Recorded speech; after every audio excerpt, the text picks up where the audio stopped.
everybody, to the meeting of the Zoning Board of Appeals, the public hearing dated Thursday, April 22nd, 2021. Can I have a motion to open the meeting? So moved. And a second? Can I have a second to open the meeting? I'll second. Second. And all in favor? Aye. Aye. Aye. So we are going to the agenda where we have a pending decision for case number 3087, 71 Walnut Street. However, council is not ready with the decision, so we are not ready to vote on this decision at the public hearing. And then we can move on to pending cases. And the first pending case is case number 3096, Andrew Spritzer, 85 Hildreth Street. I received a letter dated April 22nd, dated today from Chris Talbot, but I don't think it's part of anybody's file received on Tuesday. So I don't know that we have anything more to discuss on case number 3096 until the next work session, unless somebody has comments or questions. I have a question. Are they amending this application because, you know, we still have the 4 points with the pool and these sheds, which I thought we discussed that, you know, we weren't in agreement on that. And I didn't know if they were just going to keep it the same and then we just vote no on those. What happened with that? Yeah, Jeffrey, can you weigh in on this? Because I believe the applicant has withdrawn requests for the 2 sheds, has withdrawn the request for the swimming pool. But what do we do so that we don't have to turn those down? Or vote on them or continue to deliberate with respect to those 2 requests? In any decision, we would just include that as a part of the decision, that the amended application is as follows. So what I would include in the decision would be the original that they proposed, and then the amended, and note the portions that were withdrawn, so that the board will only be voting on those portions that remain, and any decision that's placed in the file will show that those portions were withdrawn and that the board did not need to take action upon them. So the decision would reflect that. But Jeff, don't they have to put in writing somewhere? I mean, we're just shooting the breeze about this. I think it should be more formal that they're withdrawing. I don't see that we have that.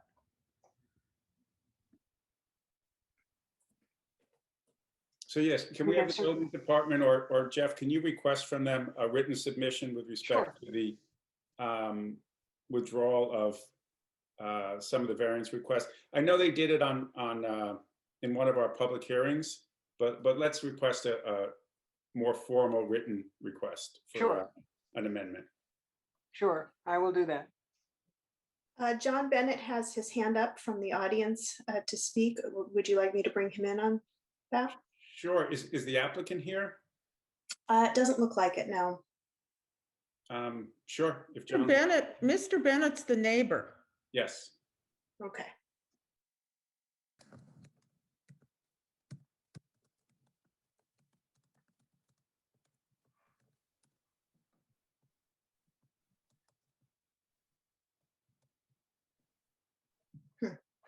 One minute, John. My doesn't seem to be responding to me. Give me a second here. There you go. You're in. Good evening, and thank you for the opportunity to be heard. I would humbly suggest that the better procedure is to have the applicant in writing do what they said they were going to do, which is to withdraw the request for the 2 sheds and to withdraw the request for the swimming pool. A couple of times now I've seen this posted as part of the relief. It leads to ambiguity. And also, if it continues to be noticed, regardless of their purported withdrawal, they could still keep it open on any Article 78 proceeding. So I think the better procedure would be to have them withdraw it in writing, and the next time you put it on the calendar, just leave the two alive requests for relief. I think that's what we were saying. I think we all agree, John. Thank you. Does that work for you, Jeffrey? Yes, Okay, then let's do that moving forward. So at the next work session, at the next public hearing, we'll see only the relief that's currently being requested, which I believe is items number 1 and I'm sorry, items number 2 and 3. Where's the most helpful video?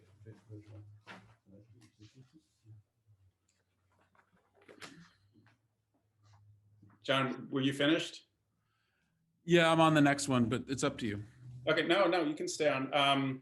So we're going to move to case number 3099. Or I'm sorry, Jeffrey, do we need to close the 3096? well, I thought, I thought that matter was remaining open at the present time because you had just received that letter from the building inspector and not all of the board had received it. Yes. Okay, so do we just need a motion to leave it open for all purposes at this point? Yes, please.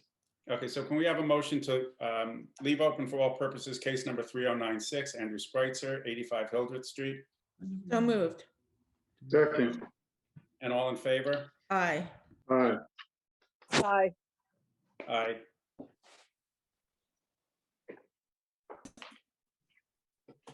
Okay, so moving to case number 3099, JNC Halsey Neck LLC, 1384 Meadow Lane.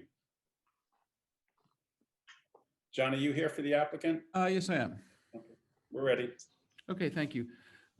So the application was renoticed and affidavits of mailing and posting were submitted today. We used to hand them up in front of the board, but it's probably better that it get in the file, which it did today. I delivered them myself. In addition, the property was recently transferred and the new owner is moving forward with the application, 1384 Meadow Lane LLC. We did file new disclosure forms, an owner's endorsement, and a copy of the deed were submitted with the board on Tuesday before noon as per the board's timing requirements. So I'll just proceed. The property is a 3.2 acre parcel located, it's on the south side of Meadow Lane. It's an oceanfront property. Currently, there's a house improved by a single family residence and an accessory deck and a pool. Hopefully the board was able to go view the property. I was down there a couple of times. There's no gate there. So fortunately you can just gain access to the property. A tennis court is presently under construction on the property pursuant to a building permit. We did file a copy of the CO for the existing structures as well as the building permit for the TC, as they call it, which is under construction. The entire house is located south of the coastal erosion hazard line, with the improvements located about 6 feet from the crest of the closest dune. And what we're proposing to do is, as you can see on the Squires and Holden survey, as well as the very, very readable site plan by Ares Design, is to locate the proposed residence approximately where the swimming pool is now, fully north of the coastal erosion hazard line. As I said, no portion of the existing residence conforms to the Dune Crest setbacks or the coastal erosion area, coastal erosion design, coastal erosion hazard area. One of the things I think is very helpful for seeing how beneficial what is being proposed here is hopefully you have available, it's rather large sheet. It's the lot coverage study by Ares Design. It's called SK1 on your sheet. Hopefully you have it. It's an outsized piece, at least my copy is. And we did something for a very specific reason. And I think your counsel will tell you this, the coastal erosion hazard area law in the village is taken from the model coastal erosion hazard area code that was drafted by the DEC back around the late 80s. The coastal erosion hazard area law is a creature of New York state law, actually. It's Article, I think, 34 of the New York State Conservation Law. And what it did, that law, and it's important because of the genesis of the law and the way that the law was ultimately made part of a local law. Even though the town and village of Southampton were on the forefront of this stuff and had Dune Crest setbacks, some of the other municipalities didn't have them. So the DEC came in and created these coastal erosion hazard areas. And they said, you can either leave the jurisdiction with us. They drew a map. It was based upon a 1986 aerial. They drew a map, and what it's supposed to represent is a line that's 25 feet, and Chick will tell you this, 25 feet north of the landward toe of the dune. And sometimes it does, sometimes it doesn't. Interestingly, the law states that the DEC is supposed to look and review and revise the map every 10 years. So that's been, the law is almost 40 years old, but they have never done it. And in my inquiry to the DEC, Coastal Erosion Division they've always said we don't have the funding for it, which is sort of makes me scratch my head. There's a direction from the state legislature that the line be renewed every 10 years, but they don't do that. So the reason I'm telling you this is because a lot of the stuff is the creature of the state law, and I'm going to talk to you about some state created documents. So the law in the village is based upon the model law, and the village pretty much adopted that model law, as did the town of Southampton, and as did the other surrounding villages. Interestingly, I was the town lawyer back in the late 80s when the town adopted the model law and put it in the town code. And I'm going to tell you this little anecdote for a reason.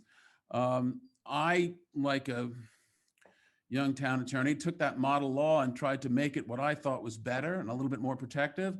And the then village attorneys, Dave Gilmartin, Tony Tohill, and Rick DePetris all said, that's nice, we appreciate your work, John, but just adopt the local law, because if you don't, the DEC will take jurisdiction. They'll think you're trying to mess with their jurisdiction. Why am I telling you all of this? Because the model law that was adopted essentially comes right out of the model law that's in the state. And 4912B of the village code allows non-major additions in these areas. And that comes right out of the state law. If you look at 4912B and 49-5 of the village code, which is the coastal erosion hazard law, it allows non-major additions in effect south of the coastal erosion hazard law.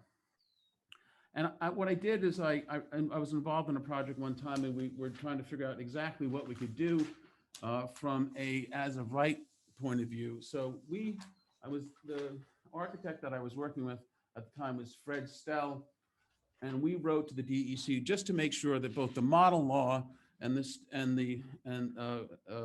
we had adopted in the town allowed these 25% expansions of coverage south of the coastal erosion hazard area.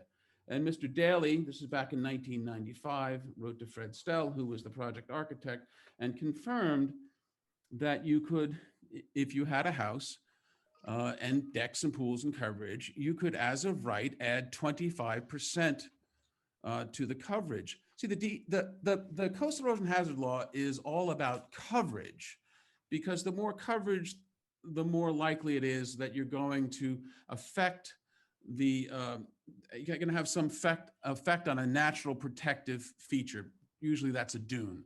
And we'll get into that later, because Lee Wisher from the Woods Hole Group, who's extremely credentials, has written a report on the project. But the focus is on, the whole law is focused on, and that's what you want to look out for and be careful of when you're considering a variance. The whole law is focused on a couple of things: coverage, and primarily what effect you're going to have on the natural protective features, because that's the whole reason why the law was adopted. It's not necessarily like the Dune Crest setback, which is a more expansive thing. The coastal erosion hazard law focuses on coverage and what effect you're going to have on dune natural protective features to prevent erosion.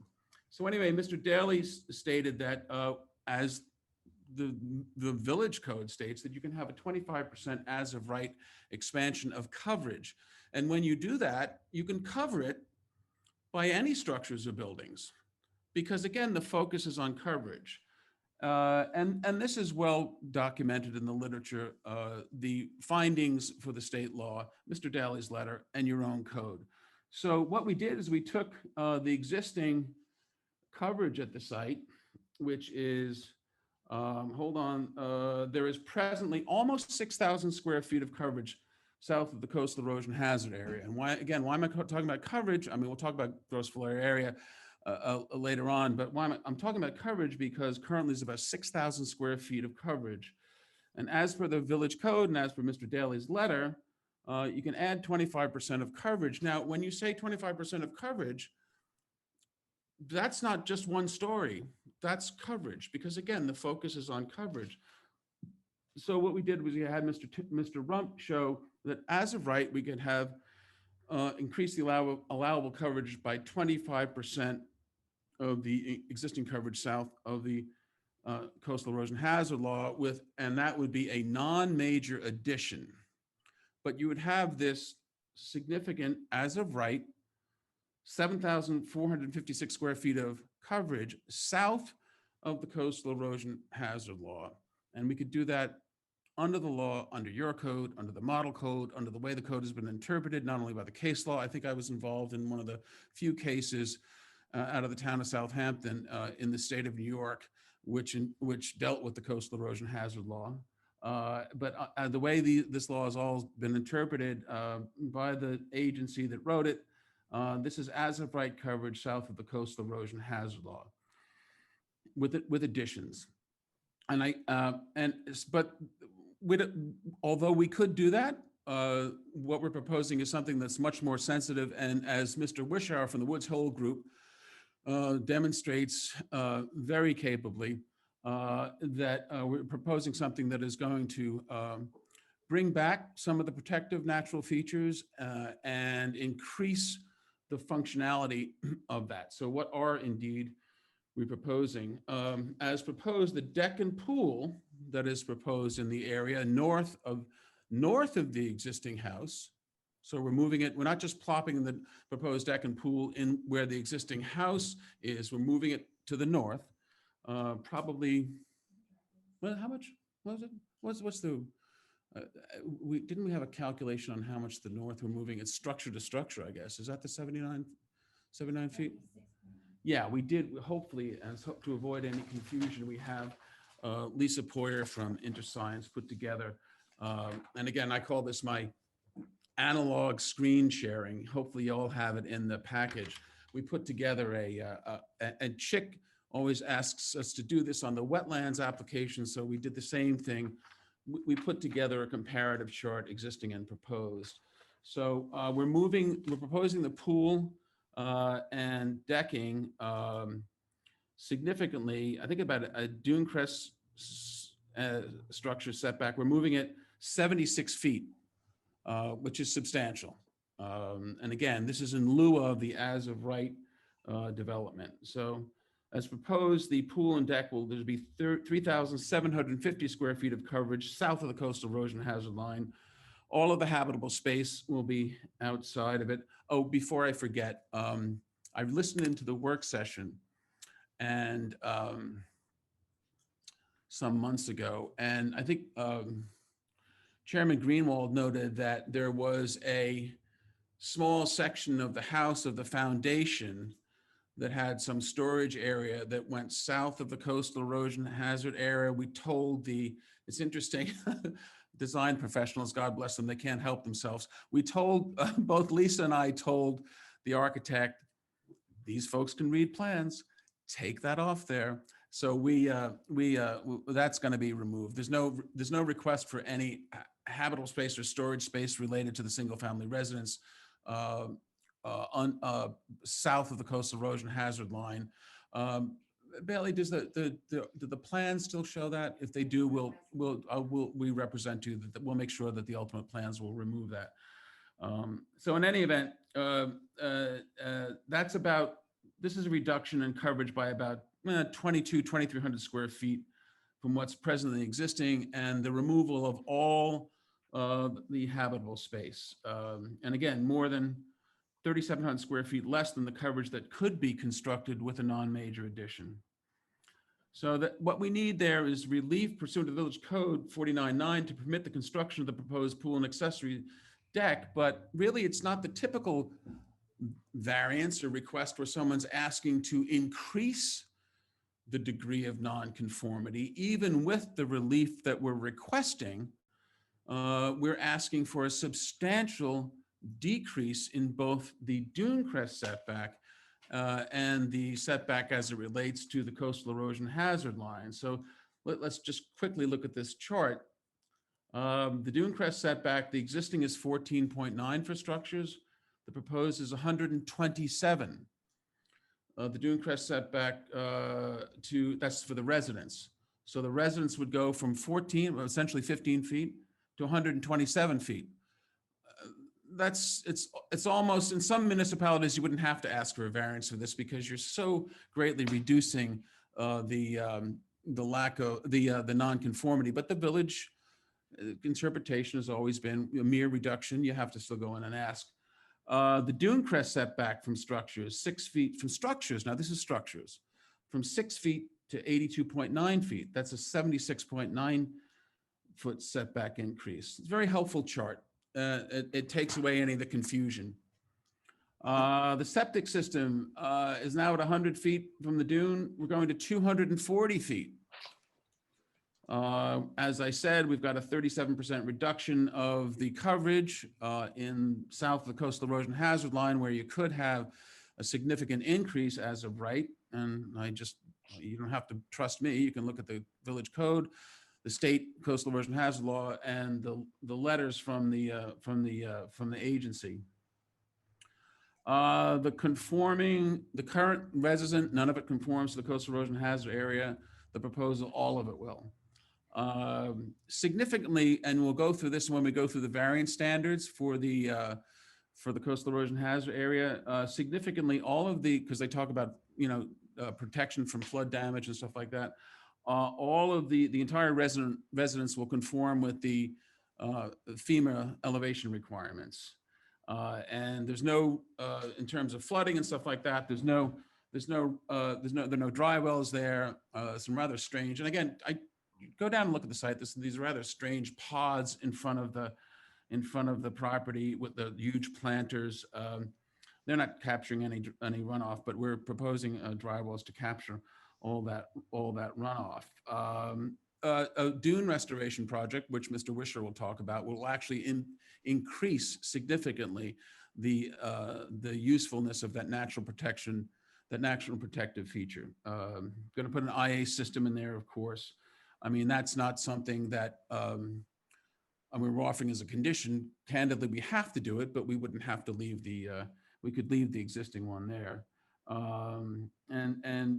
Again, dry wells and drainage, and a dry well for the swimming pool. All of that stuff, much more environmentally friendly, as I'm sure your folks will tell you. So we need that relief. Again, the new residence located totally north of the coastal erosion hazard area. The accessory deck and pool will be designed to comply with all the structural requirements and will not cause any threat to public safety or nuisance. And it's presently the single family residence there. And what we're proposing is a single family residence with the pool, and the TC, of course, is under construction. So that's a general overview. of what we're doing here with maybe some a little bit more specifics. Maybe, no, actually not more than a general overview because we've gone through all that significant retreat. During the work session, the chairman asked Mr. Voorhees, what effect will this have on the ills that the coastal erosion has? I'm paraphrasing, the ills that the coastal erosion hazard law seeks to remedy. What we did was we hired Lee Wisher, who I've worked with on many occasions. He's from the Woods Hole Group. Lee is he's got 30 years of experience in oceanography, coastal engineering, sediment transport. He has a PhD in physical oceanography, an MS in oceanography, and a BS in mechanical engineering. So I went out to the site with Mr. Wisher. He came down on the ferry from Massachusetts, worked with Lee before. He's a smart guy, gentleman. And the other thing that I will tell you about Lee is, and I know Chick probably knows Lee as well, but the great thing about Lee is he's not one of those malleable experts. I will say to Lee, this is what I want to do. This is what my client wants to do. If you can't support it, I don't, you need to tell me that, because he's the only coastal engineer and coastal geologist credentialed guy that I've ever worked with.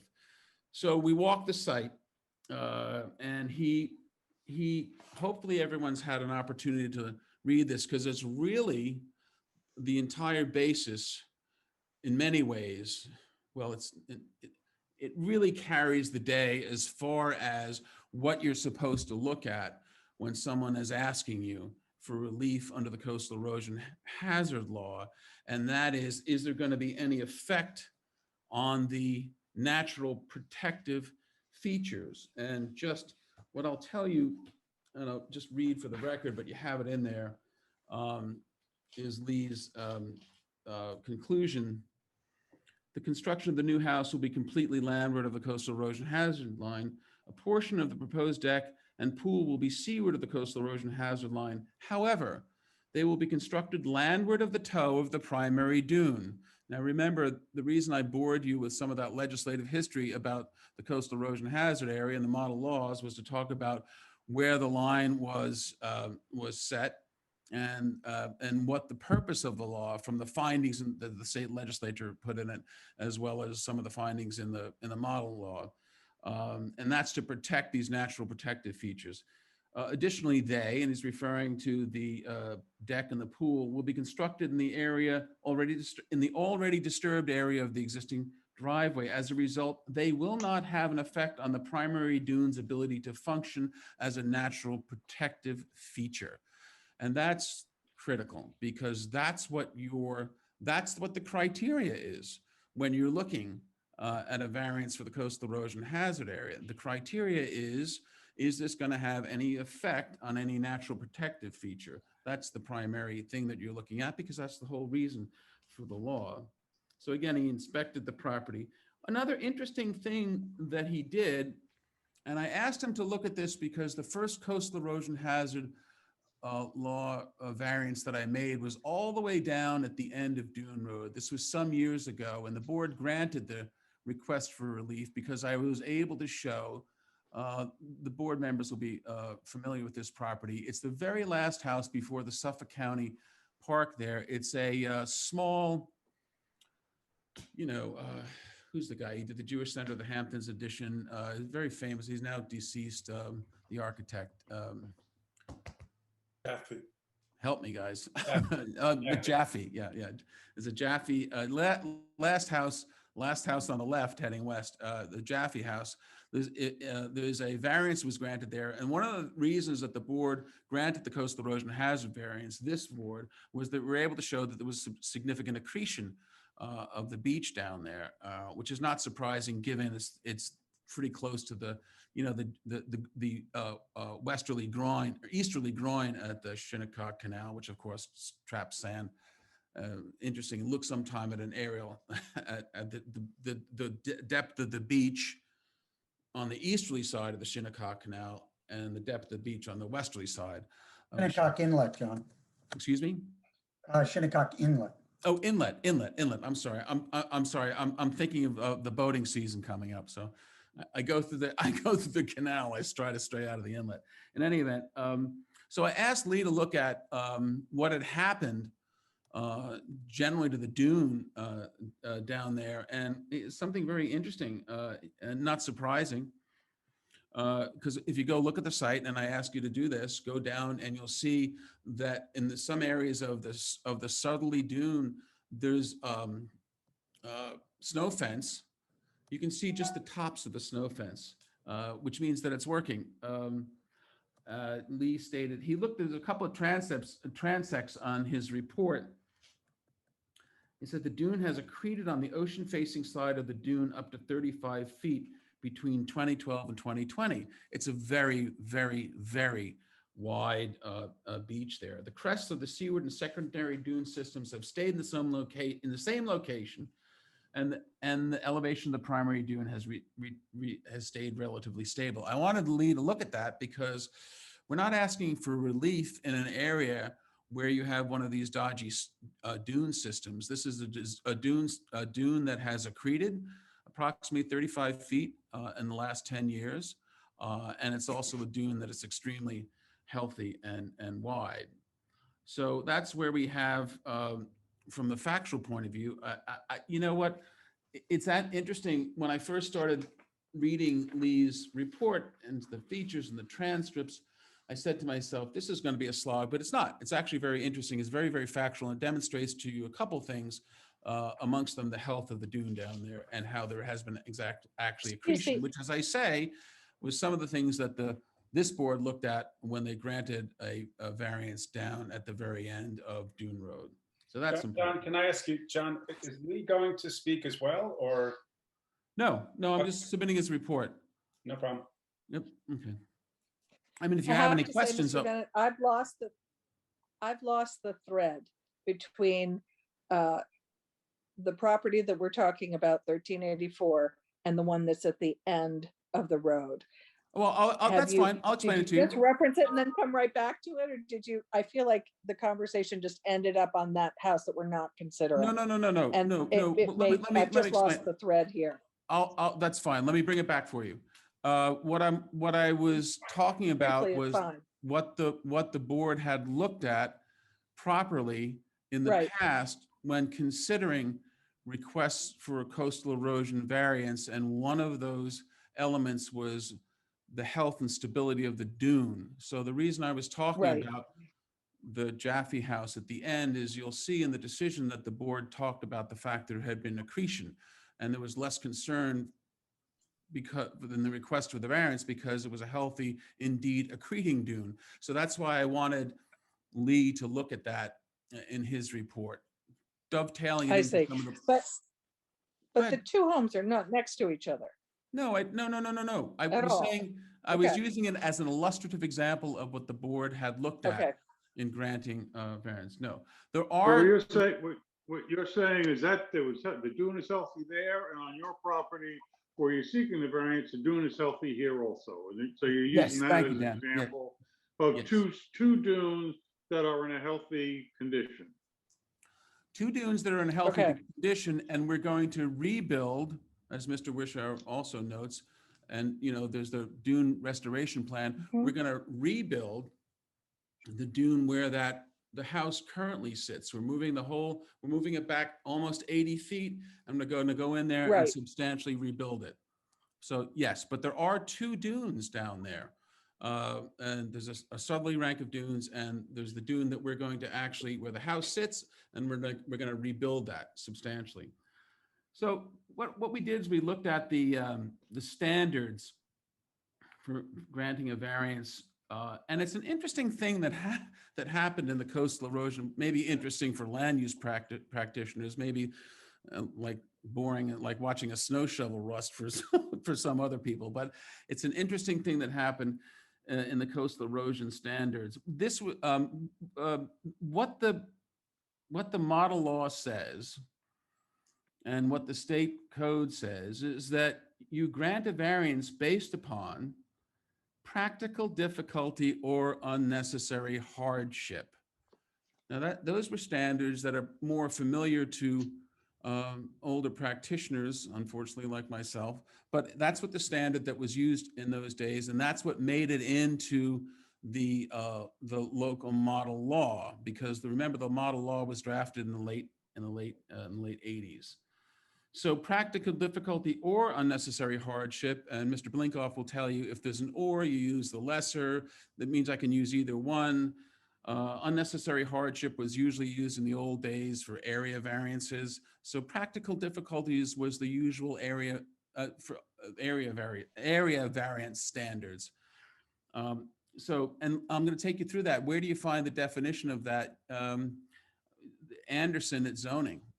And so Anderson, which is the predecessor, has a definition of practical difficulty gleaned from those older cases.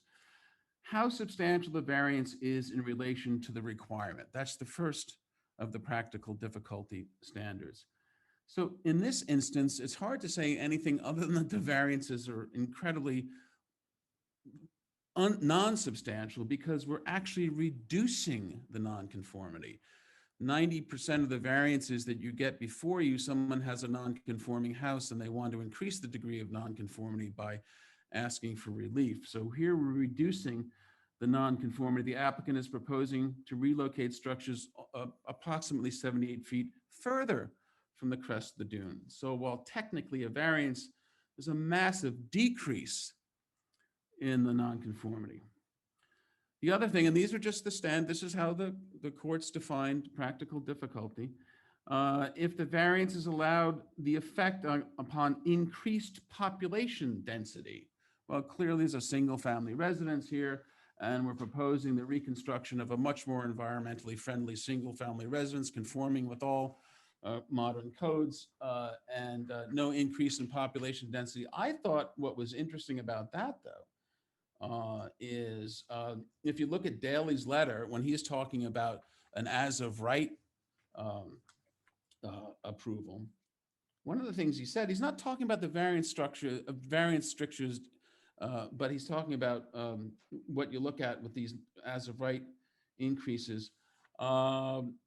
He says it might be a different thing if the structure would change from a single family residence to a multifamily or some sort of commercial use. Well, that's not what's happening here, either with the as of right or with the variance. We're going from a single family residence to a single family residence. Then again, going John, through. could I just ask a quick question? Sure, What I'm sorry. standards are you referring to at this point? Is this under 49-19? Yes, Chick, under 4919, what it says is, let me get it for you. I'm getting to the enumerated, it says, let me read it to you. It's, We have it. well, I just wanted to make sure that I'm explaining it, okay? I Just just Chick didn't wanted see to the know. population density part. Yeah, Chick. If you look at 4919, it says,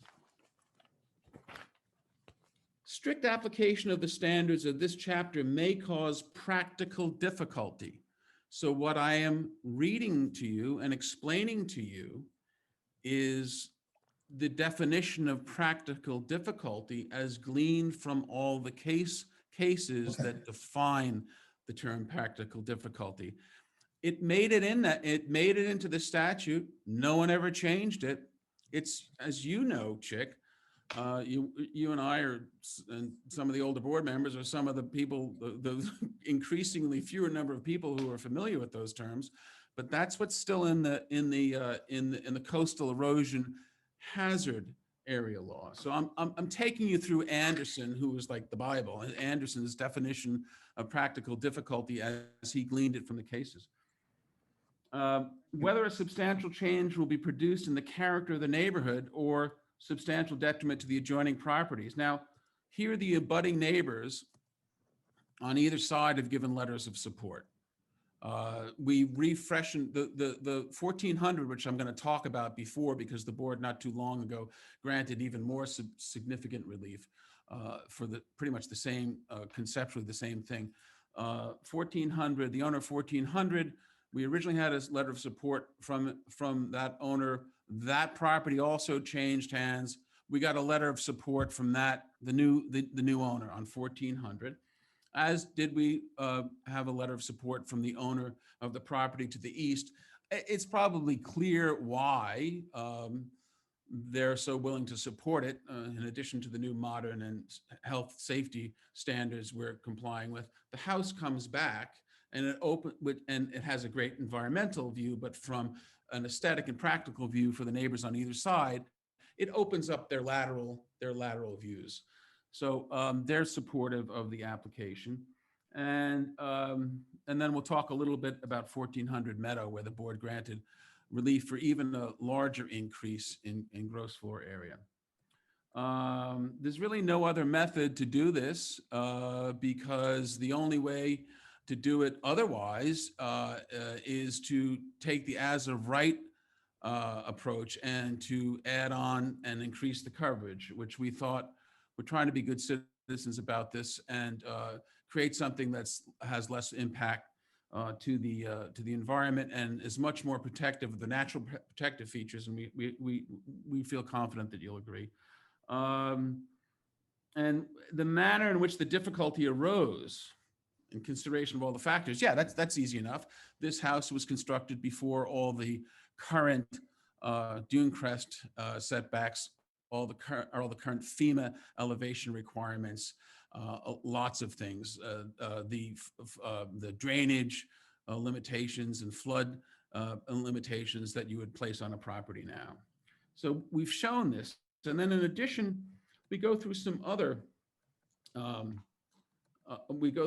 standards in 1419.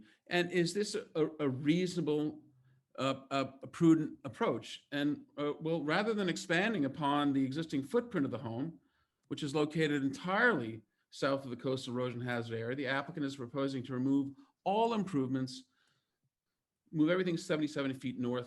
Huge increase. What did we say? The house would go from 14.9 from the Dune Crest to 127. And we've made a substantial effort to cite the improvements within the property in conforming as practical and reasonable. And then all reasonable means, and this is in 1419, and measures to mitigate adverse impacts on natural systems. And again, we've done that by moving things to the north. And what's significant, and then as Dr. Wisher states, that the development will not only not have any negative impact on the primary dune's function, it will increase the primary dune function. We're rebuilding that. We're rebuilding that dune, and the location of the pool and the deck will have no effect. He says quite unequivocally, will have no effect on that dune's ability to function as a natural protective feature, which is, I think what is your should and understandably should be your biggest concern. There's no concern about that, which is what the expert says. The development will be reasonably safe from flood and erosion damage. All the proposed structures will be constructed in accordance with current FEMA flood elevation requirements, which we have to, but that's important, and engineering standards. And then the variance is the minimum necessary to overcome the practical difficulties. Well, I'm not going to drag you through the practical difficulty standards again, which we did, but just to note the significant reduction of nonconformity. And then there's a question about where public funds are utilized. So there are no public funds. Finally, just don't want to forget that we also need relief from the Dune Crest setback from 100 to 89.2, but the current setback is about 6 feet. So that's something that presumably the board would encourage us to do. So at 82.9 feet, the pool represents a significant reduction from the existing conditions within the subject property, 76.9 feet of retreat. Let's look a little bit, and it's important because the zoning board of the Village of Southampton, like all zoning boards, are governed by what's called administrative stare decisis. In the matter of 1400 Meadow Lane is the adjacent parcel to the west. This board, a couple of years ago, three or 4 years ago, I guess, granted relief to the property to do exactly what is proposed here. That house, I remember, is Dr. Leslie Crocker Snyder's house. I remember it because there was a small addition to that house which was approved in 1982. It was the first case that I handled before the Zoning Board of Appeals. This board in the village of Southampton, my dad was the contractor.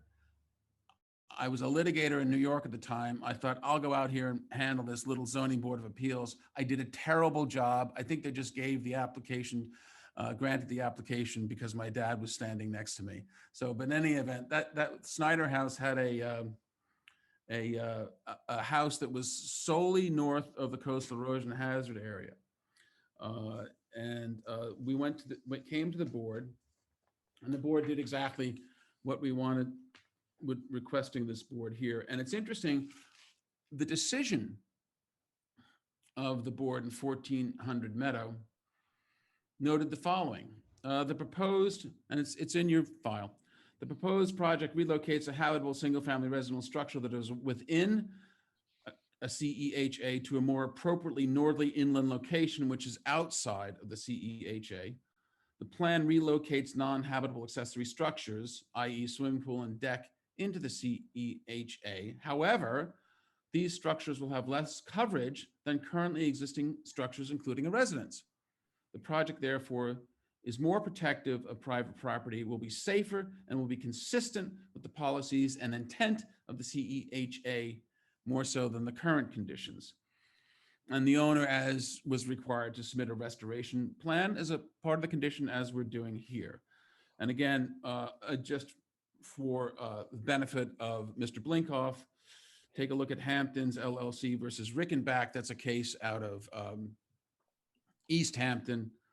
I think my friend Linda Riley was involved in that. It's at 98 AD 3rd, 736. It's a 2012 case talking about administrative stare decisis. What's interesting, that case says if you did it for somebody, you have to do it for the other person.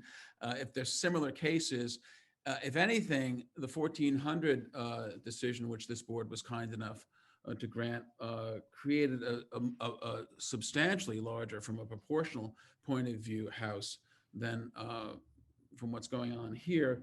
The home at 1400 was about 2,400 square feet. It was a very modest sort of old line beach house. And what you see there now is at about an 11,000 square foot home. Where did I get that from? We handled the application. We got it from the building plans. And the board allowed 3,776 square feet of coverage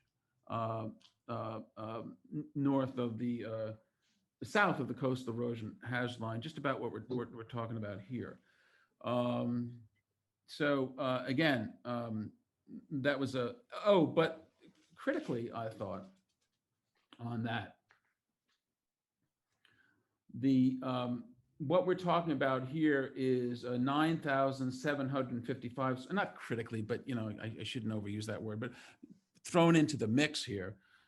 Next door, you allowed an 11,000 square foot home. We're talking about a 9,755 square foot home.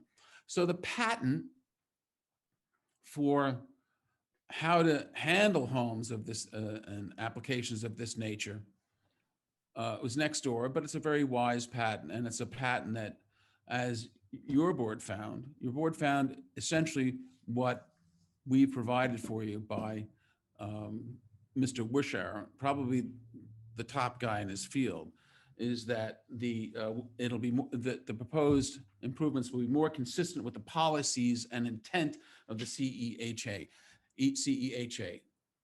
Lee says even leaving that pool there is not going to have any damage whatsoever to this natural dune feature, which, by the way, we're rebuilding. And of course, we'd agreed to implement the restoration plan as part of the application. Again, I would be remiss not to remind you that the property owners to the east and the west, the application's property, have provided letters of support, and copies of these letters were submitted to the board. I think that's hopefully comprehensive, hopefully answers a lot of your questions. If it raises questions, we'd be more than happy to answer them.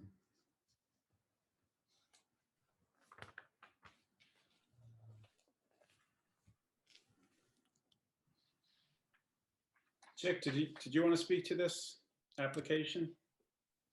Or do you want to reserve until we have a chance at the work session to talk about it? Well, I certainly, the board members should also be heard from, but I did review the Lee Wisher report.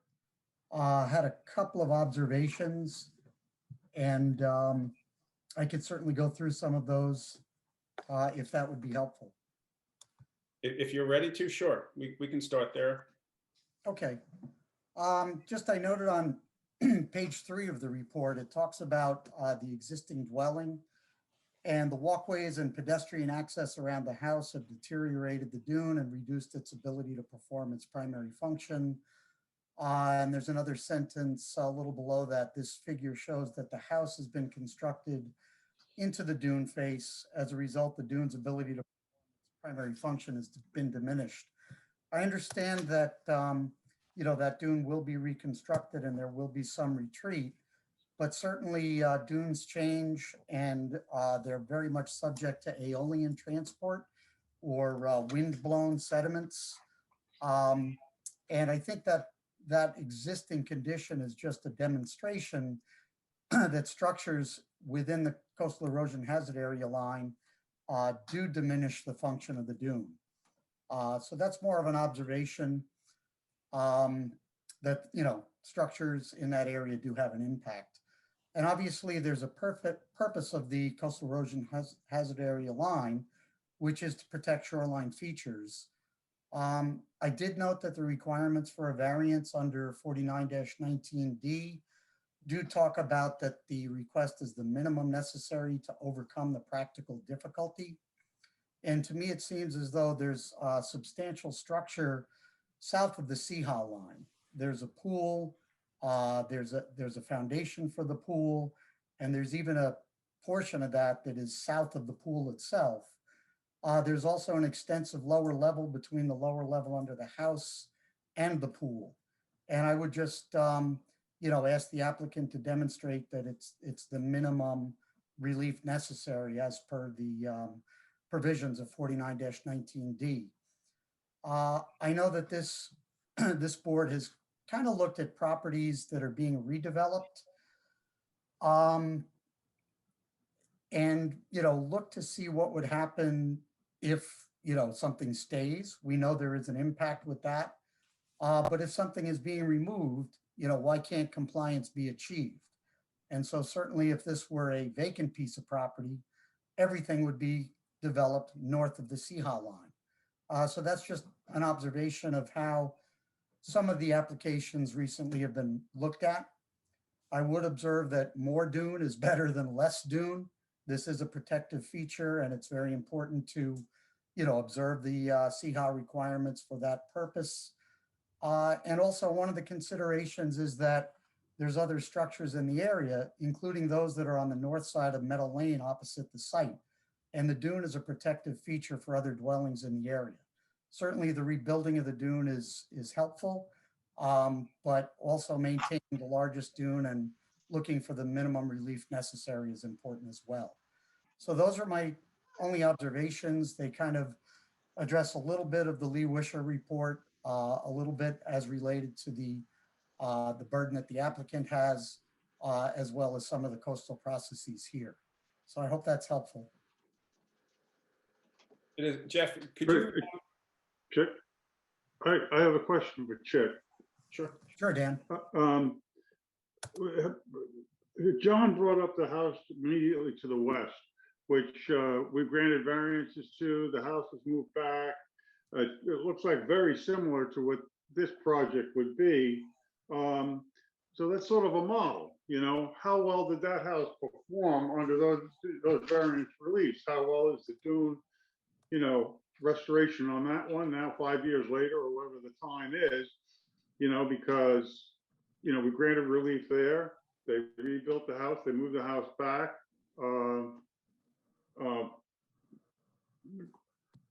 Has that been a bigger improvement? I'm looking at historic aerial photographs and I am familiar with that one. I did assist the Board of Appeals with that review in 2016. Certainly the original conditions and the aerials are really from about 2013. Show the house in that area, show that it had impacted the dune, but there was quite a lot of vegetation around the house at that time. And vegetation is very helpful in trapping sediment and helping with dune accretion. The aerials show that in 2016 as well. And then the 2020 aerials show that those areas were removed. I haven't done a walkthrough of that area. It does appear as though vegetation is growing on the south side of the pool, and that the dune appears to be intact from just remote sensing that's available for the purpose of aerial and remote sensing review. So there was some success in that. Certainly any retreat will have a beneficial effect. And, you know, I'm really just pointing out some of the things that I think need to be demonstrated for the purpose of this application. But the model to the west, I think is a, you know, it's a precedent that John has submitted those documents and the relief that was granted at that time. And what's requested at 1384 is quite similar. Jeffrey, could you speak to the standards in 49-19 and how you would guide the board on considering this application under the guidance of 49-19? Sure. As Mr. Bennett had noted and quoted from in part, 49-19 is what would guide the board with respect to the portion of the application that deals with the variance from the coastal erosion hazard area requirements. It's important to note that, in fact, when the Board of Zoning Appeals is dealing with an application under this section, you are actually functioning as the Coastal Erosion Hazard Board of Review. And it is set off with different criteria. And I know that council read through them in part, but I'll just read them in their entirety so the board has them. I'd also previously emailed them to the board for your ready reference.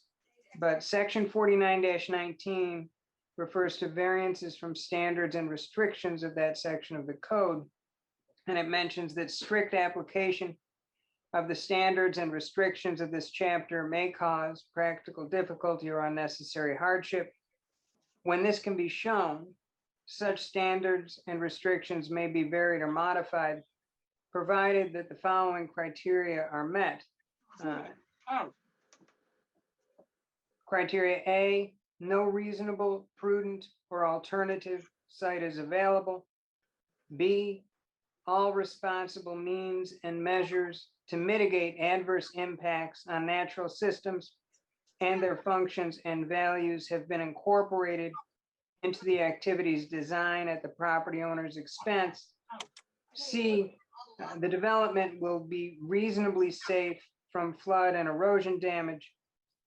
D, the variance requested is the minimum necessary to overcome the practical difficulty or hardship, which was the basis for the requested variance. And the burden of demonstrating that the variance meets those criteria is defined to rest entirely with the applicant. I would just point out that the statute is written in the inclusive, and the local law is written in the inclusive, so that all of the criteria need to be met. Particularly here, it would be criteria A, B, C, and D, as I've read them to the board. Yeah, I don't disagree with any of that. Okay, do any other board members have any questions or comments at this stage? I do. I have a question. Mr. Bennett referred, first of all, the application's been transferred to the neighbors having written letters. And in the packet from, are these the two letters from December 9th, Mr. Bennett? The new letter was also submitted on Tuesday. You remember, Susan, I think at the work session, you had a concern because after the notification for the original application, after the notification, the property had been transferred. It didn't show, we met the code because we sent the notice out to the person who was on the tax rolls. But since that time, the lapse of the couple of months has allowed us to contact the new owner. And there is a letter of support from the new owner signed by an authorized signature of the limited liability company that's the owner of the property. That was delivered on Tuesday. And then there was a prior, I think it probably was back in December, from, what's his name? Is it Frisch? That's one, but there was The another guy to person the guy to the named east. Paolino, Louis Paolino. No. He doesn't own the property anymore. He transferred, or his LLC transferred the property December, January, or something like that. So we submitted to you It was, on Tuesday. it was December 9th that he transferred, that there's a record of sale. Sure. So I think the question is, was there another letter? Did any? I don't Yes, see another letter. yes, we submitted it on Well, Tuesday. Cool, I don't see it. Well, I, we'll so get you extra copies. fine. It's there, we submitted it. John, I didn't see it out there. I just would like to have, I would just like, for instance, that letter, that Sure. guy, the letter was written on the 30th of November and the transaction took place on the 9th of December. So it really was null and void when we received it on the 9th of December. That may or may not be your problem, but to me, I'd like to have current information. And since this has gone on for so long, and since now the actual application has transferred ownership, I'd like to make sure that everything we have is still current, please. Susan, came from Adam Miller's office. We submitted it on Tuesday. It's in the record. I'm sorry you don't have it in front of you. I didn't want to rest on the letter of support from the prior owner. That would be silly. So we submitted a new letter of support from the neighbor to the west. It's in the record. We'll provide additional copies. You're right, the record should be clear. I don't know why it's not in your packet. Yeah, it's not in my packet either, John. Okay, we'll get it to you then. Thank you. Do any other board members have questions or concerns at this point? Not at this time. It's all very clear to me. John Okay, really laid it out. Do we want to adjourn this for all purposes at this stage? Sure. Okay, so can I have a motion to adjourn? Let me get the right case number. To adjourn case number 3099 JNC Halsey Neck LLC 1384 Meadow Lane for all purposes. So So moved. moved. Second, And all in favor? Aye. aye. Thank Aye. you, John. Thank you. Thanks very much. Welcome, John. Okay, moving on, we're now looking at case number 3101, David N. and Holly A. Scher, 303 First Neck Lane. Okay, Bailey Larkin is here. She's being promoted in.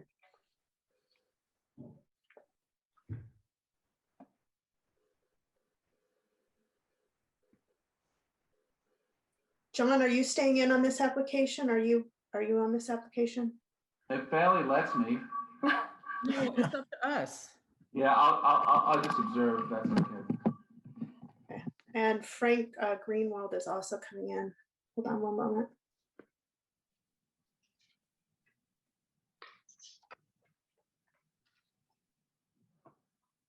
All of a sudden, there's quite a bit of feedback. Is anybody else hearing that? Now, Julie, I don't hear it. No, I don't hear it either. I'm hearing it when you're speaking, Jolie, so it'll go once the presentation begins.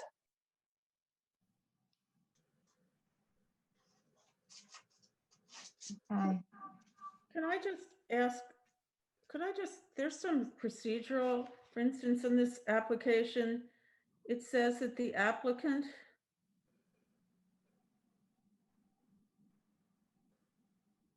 is Bennett and Reed, and then on another page, it says that Mrs. Scher is the owner and the applicant. What's going on? Which is it? Is there a letter that gives you the agency? We submitted with the application, the owner is hot. Can you mute yours, John? Sorry. I'm just reading, so here. They're the owners are David and Holly Scher. All right. On the application on their behalf, we filed an owner's endorsement and authorization form. Okay, thanks. On their behalf. I didn't hear that one. Okay. So when we were last here, the board asked that we submit additional copies of the certificate of occupancy for the recreational room and office and bathroom on the first floor of this detached accessory structure. We filed that along with a copy of the building permit application and the floor plans that were approved by the building department when the original 3 garage bays on the first floor were converted to accessory use. So those are on file with the board. As we had discussed last meeting, this is a request for expansion of the accessory apartment that's currently located on the 2nd floor of this accessory structure. We're asking to extend 26%. And this board under 28C is permitted to allow expansion by up to 50%. Although in the past, this board has granted variances beyond that 50% expansion. The apartment currently is a total of 1,280 square feet. We're looking to relocate the kitchen off the 2nd floor portion of the 1st floor of the accessory structure and expand the 2nd floor over a portion of the building that's currently 1 floor. The kitchen expansion would be a total of 149 square feet of additional space. The 2nd floor portion expansion would be a total of 183 square feet for a total of 332 square feet of expansion. We would submit that this is a minimal expansion of this accessory structure. It's within the structure primarily. It requires a small amount of pyramid relief, but the expansion on the 2nd floor, again, will be no closer to any property line than the building currently is. It's a small amount of pyramid request that is requested. It's a total of 927 cubic feet. I believe the questions primarily were really just for clarification on what was legally permitted to be within that 1st floor, which I think we have clarified. But if there's any additional questions, obviously we're here, and Frank is available as well. And I Do any think board members have any questions? Bennett, I kicked him out, so. I have found that the information on these COAs, I really feel like you guys have to come up with a timeline and a specific list of what was approved. And also some of the COAs, two of them were signed by someone ED. Who's ED? Some of this stuff, some of these, it's very hard to determine. And for, 1 minute there's a garage, then there's a pool table, then there's a bedroom down there on one of the plans. I just find, I don't really feel like I'm the person who should be doing the work. But I have gone through this and made a million post-its, but it's extremely, as far as I'm concerned, lots of things went on there that may or may not be documented and may or may not have been approved, which brings us to the present day. So would it be possible, Bailey, to get this all on some kind of a timeline with actually writing some small summary about what, like one part says French door, not French doors, but that's more than one, although the approval was for one. There's a bedroom suddenly down there one time. It just seems to me that, I don't know what went on, but it's a problem for me. So Bailey, I'm agreeing with Susan in that there's a problem. I'm not sure where the problem arose, and I'm not sure at what point in time the line was crossed. But I think right now, the way I'm looking at it, and we'll hear from other board members, we had approval for this structure to contain a second floor accessory apartment. That was historically what was allowed there. What you're evolving into right now is a house. I don't know how you migrated from a second floor accessory structure to a house and now an expanded house, but I wouldn't want to see this evolution repeated elsewhere in the village. Because in the village, there are numerous second floor accessory apartments, and they are prior non-conforming uses. When did this turn into a house? How did this turn into a house? There's no longer going to be any garage on the first floor. The kitchen is moving from the second floor to the first floor. So that, to my mind, doesn't look like an accessory apartment anymore because it's no longer self-contained. And I think Susan is expressing, a lack of comfort, in the same morass that we've entered into. Sometime historically, we went over a line that we shouldn't have gone over.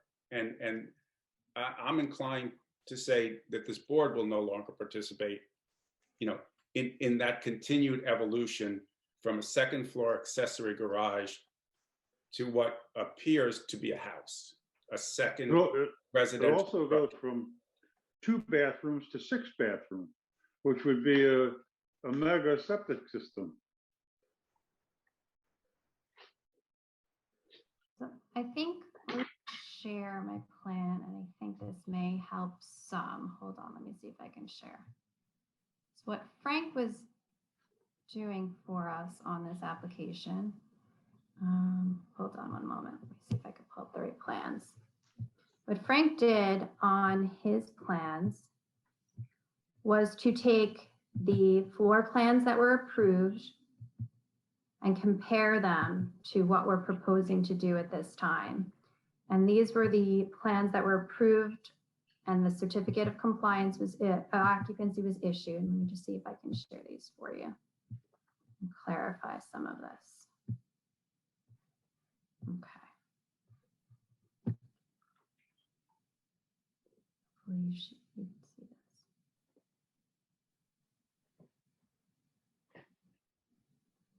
Okay, let me know if you can see that.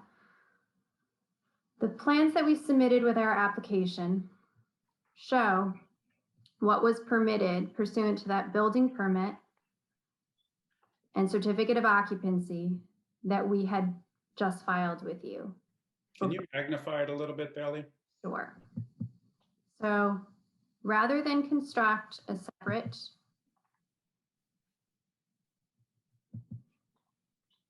pool house type structure,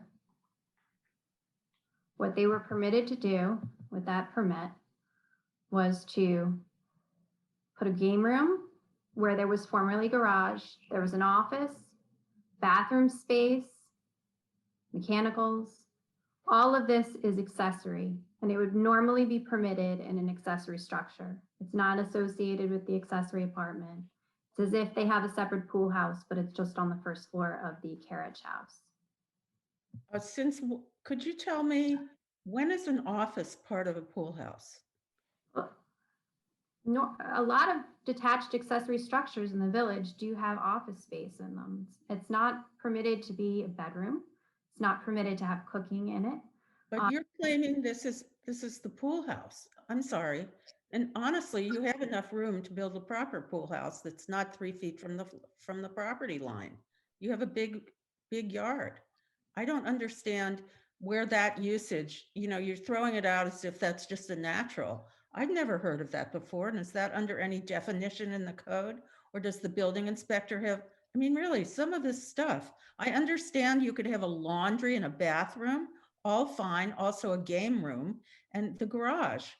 But I find, saying you have an office which has been moved around. If you look, I've looked at all these plans today, going back to like 1998.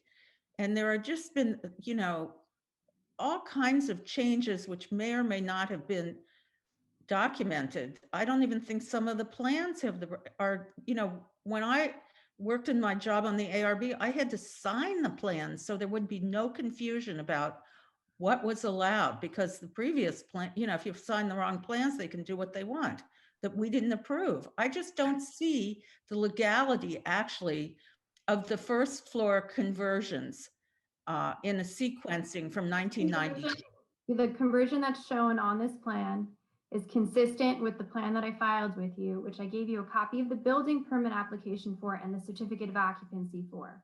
They were permitted to have this game room, the office space, the bathroom on the first floor. It's an accessory use. It's not part of the accessory apartment on the second floor. It's not habitable space. It's accessory. It's as if it's a pool house function on the first floor of this carriage house. And they were granted a building permit to convert this portion of the structure into that accessory use. Specifically, is the office was named as part of what you keep, it was referred to as Correct. part of the pool house. That's the part I don't get. I did file those plans with you last week on Monday. They were signed by the building department and actually by the architectural review board. As I said before, the architectural review board does not have anything to do with the interior of a building. So the exterior changes, yes. Yep, they're showing. You also have increased this from a 2-bedroom to basically 4-bedroom, because the recoded office has a bathroom, that's a bedroom. And there's actually room, the storage room can be a bedroom, and then it looks like there's a loft on the second floor. I mean, this is becoming a full-fledged house. It's no longer an accessory apartment. The portions on the first floor are going to remain separate from the accessory apartments, though, which is what Frank tried to clarify for everyone on his. Bailey, if you put the kitchen downstairs, I don't see how you're separating the apartments on the second floor from the first floor when you move the kitchen downstairs. And you also took the garage and you made an office, which is really a bedroom. But you're calling it an office, but it's a room with a bathroom with a tub in it. That's not an office, that's a bedroom. But it's Frank Greenwald, there is an existing, I guess, conforming or allowed quote unquote office with a bathroom in it. Right? That's existing. That was in the 2002 approved C of O and the approved drawings. I mean, I think maybe the first thing we need to do is confirm that, or understand, I guess, the legality of what was approved in 2002. I guess we have to accept that, right? Somehow we have to understand what was approved and what's existing there now, which is exactly the same thing. We somehow have to understand that that is allowable and existing. So the office space that you're referring to, the bathroom, the game room, are existing finished space within that first floor for which a certificate of occupancy was already issued. There's a laundry room, there's a mechanical room. There's quite a few things in there on the first floor that are existing, quote unquote, non-habitable spaces and uses that appear to be approved by the building department in 2002. Okay, so let's juxtapose that with the proposal now as to how we want to continue to let this structure evolve. Do you have that subsequent diagram? Can we do that side by side? Yeah, Bailey, I think you just need to zoom out a little bit. Zoom out a little, yeah. I mean, the other thing that we're asking is to build a traditional little pool house with just a powder room and a changing room, and attach it to this this existing structure. And it does in fact conform to the side yard setbacks. the rear yard setback rather, I'm sorry, actually both the rear and side yard setbacks. It is in a totally conforming location. True, but Frank, it's expanding a non-conforming structure. In other words, Correct. it's already larger than it is allowed to be, Correct. and it already looks like a pool house right now. That's what that looks like to me. It's a pool house. But you're adding a pool house to it. Mm-hmm.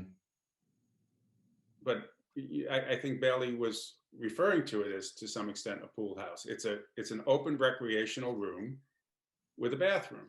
Yeah. Well, it's an office with a bathroom. Okay, but you have open recreational space. Why isn't that a sufficient pool house?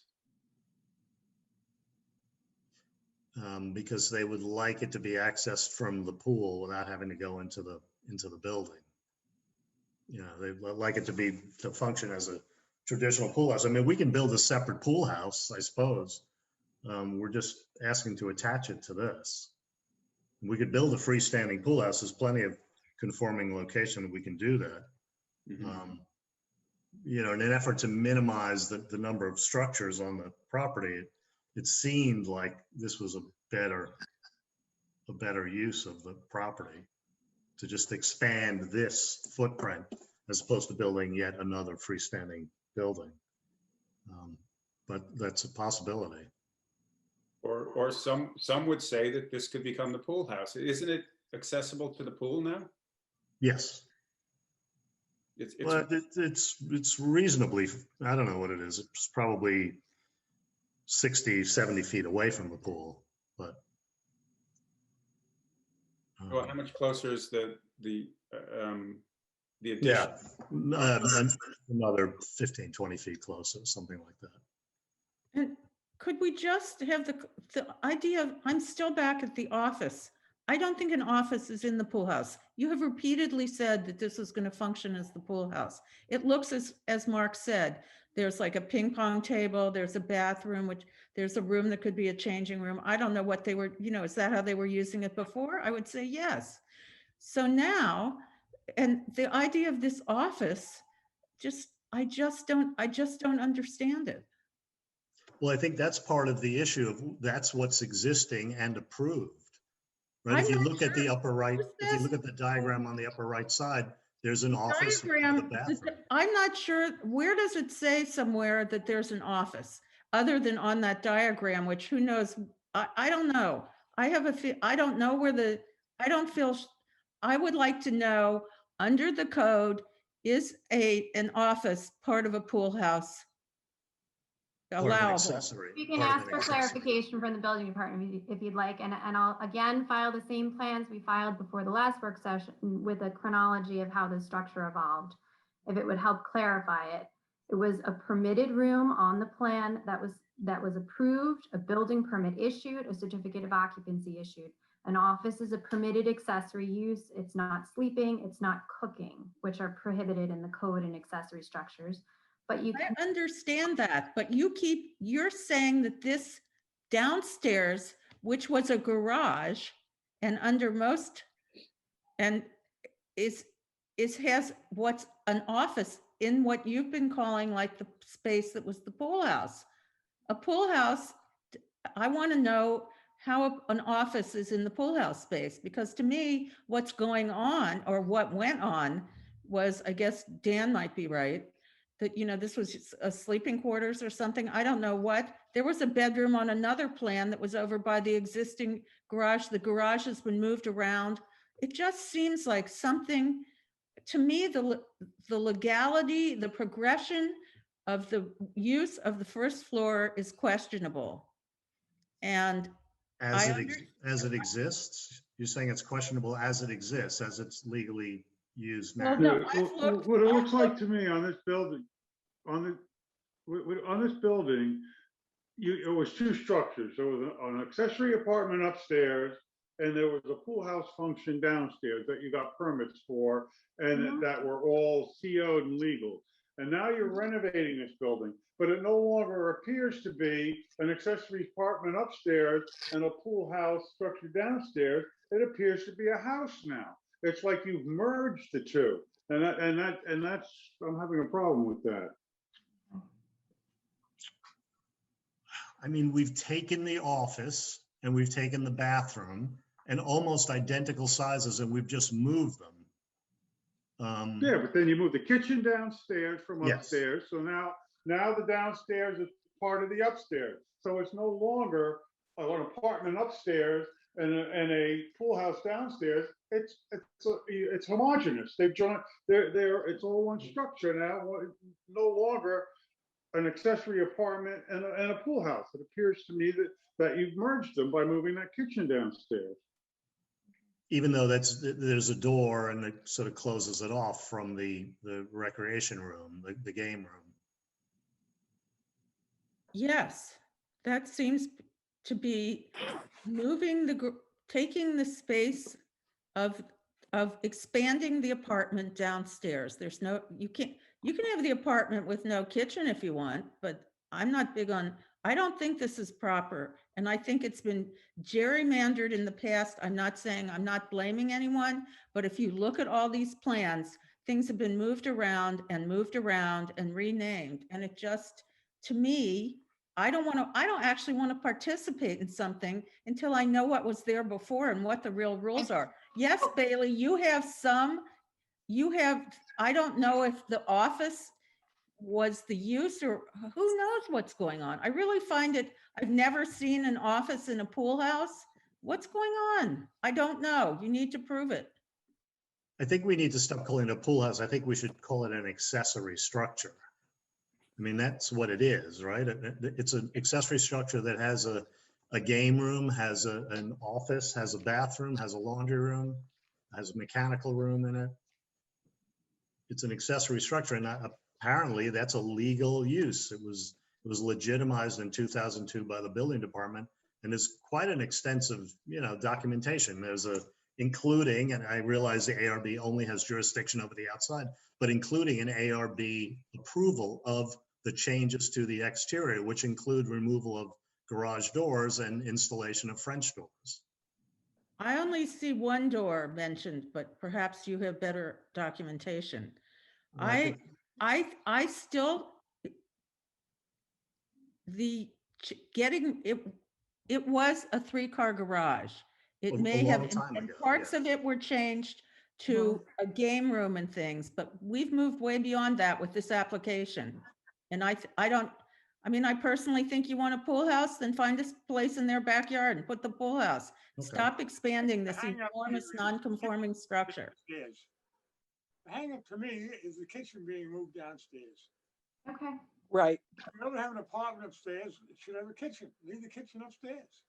Okay. All right. So we'll bring your comments back to our client, and Susan, we will submit a better chronology of the permitting for this structure so it's clearer. And could you, 2 of these certificates of occupancy are signed by someone ED? Is that the building inspector? I do not know. That's the Oh, Eugene Romano. I'm sorry, who is it, Kevin? ED. Romano. Well, that's not what the initials show. ED. R. I think that's an R. Mhm. Oh, so Eugene Romano. Okay. Okay. Okay. He was the building. So we're looking for two, what I'm understanding from the discussion is that we're looking for 2 pieces. One is a historical understanding of how, as we get with all kinds of documents that indicate when various changes were made. But the sticking point is that by removing the kitchen from the upstairs, bringing it downstairs, its current use isn't, it is, you are proposing not an accessory structure and not a pool house, but a home. I agree with That's that. my yeah. takeaway from this. All right. All right. Well, we will put together that chronology for you, and we'll discuss your comments with our client. And I guess we'll ask that. Would the board look more favorably upon this if the kitchen were left upstairs? Well, that would help. Yeah, that would help. Okay. It would help, but we really have to see what's going on, because I feel like, it's 3 feet off the line of the neighbor. It's been there forever. I get that.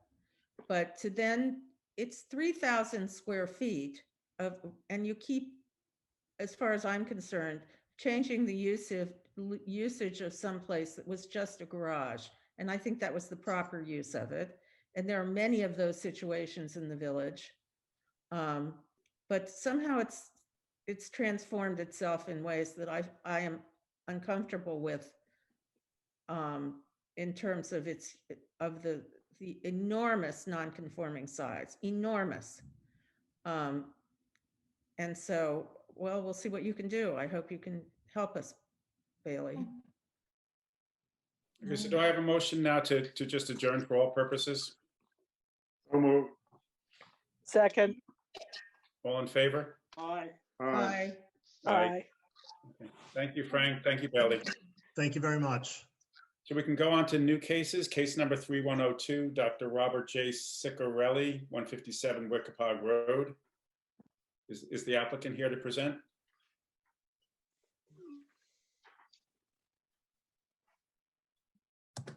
Mark, I'm just going to ask if I could duck out. I looked at the agenda. There are no new, Susan, no new wetland or coastal matters on the two new cases.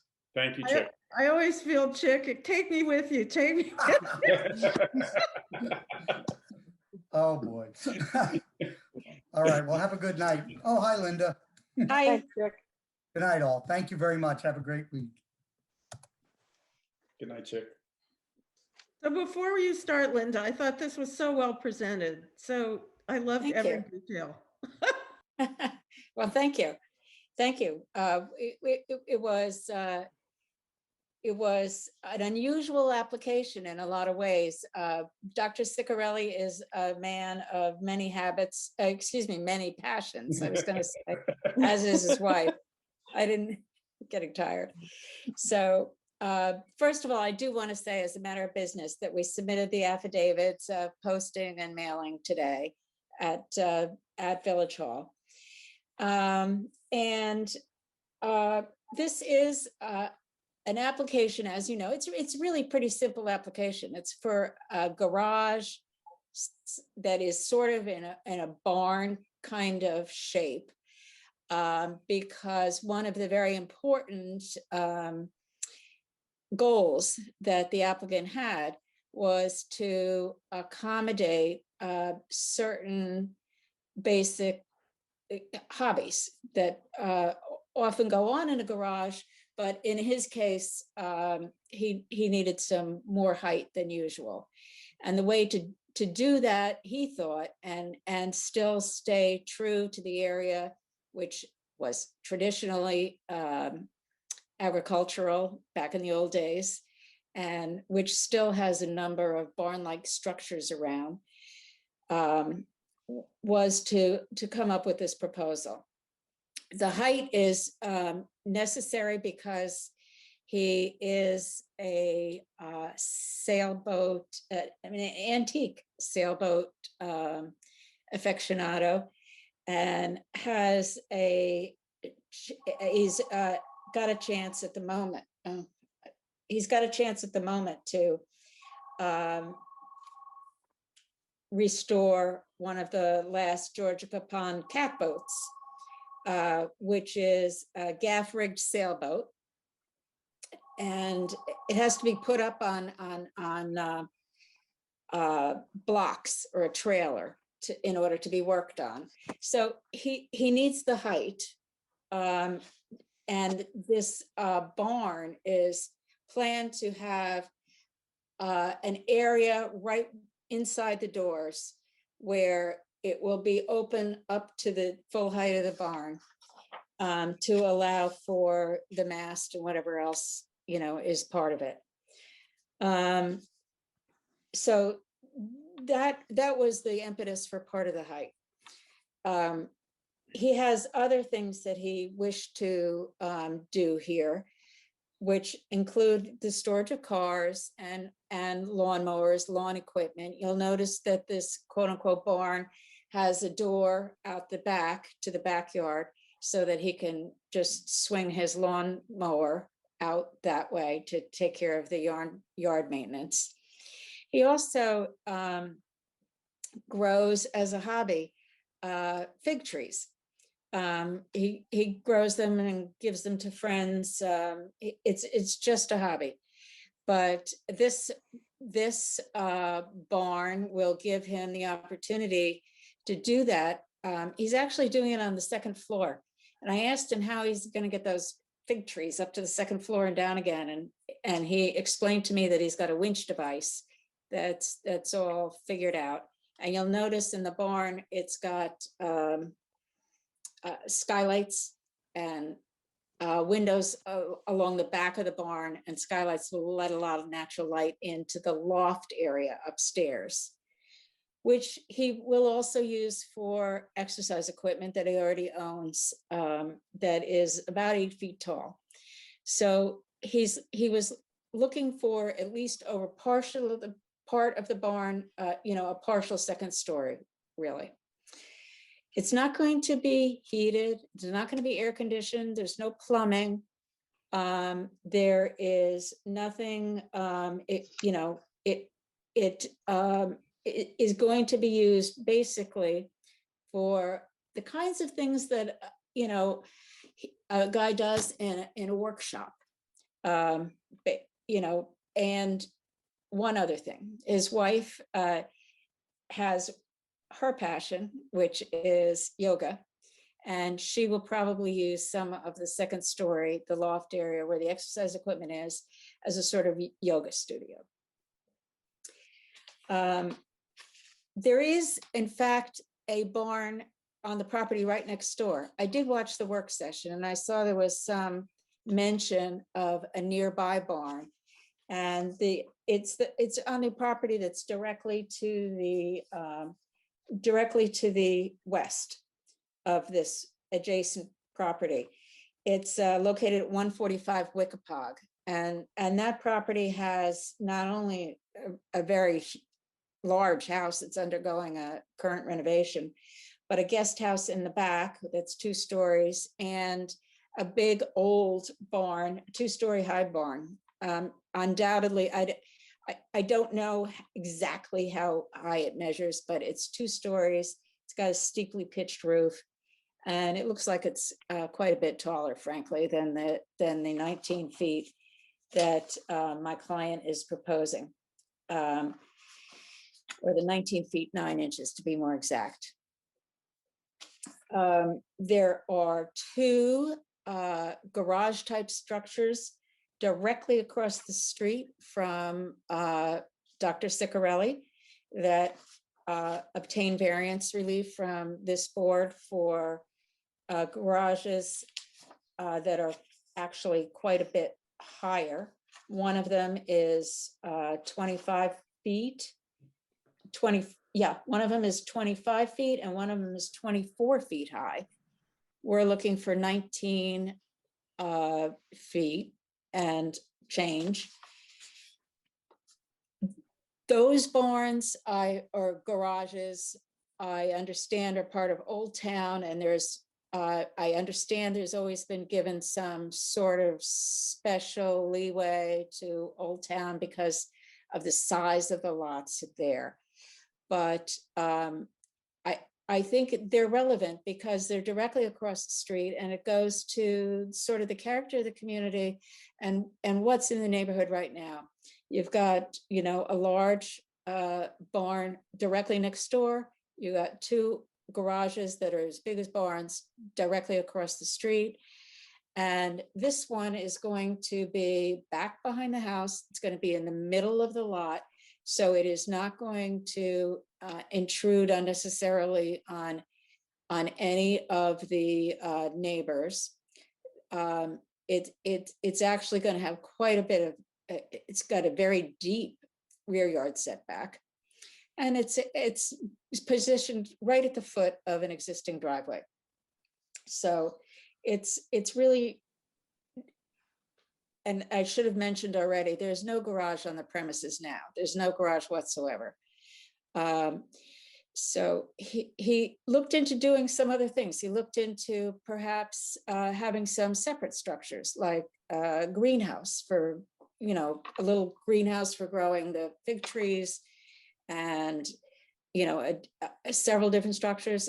in the end, it seemed to him, and I think this is true, that having one sort of classic looking structure like this was really a better alternative than putting a medley of little structures in the back that might meet the zoning code and would meet the height requirements, but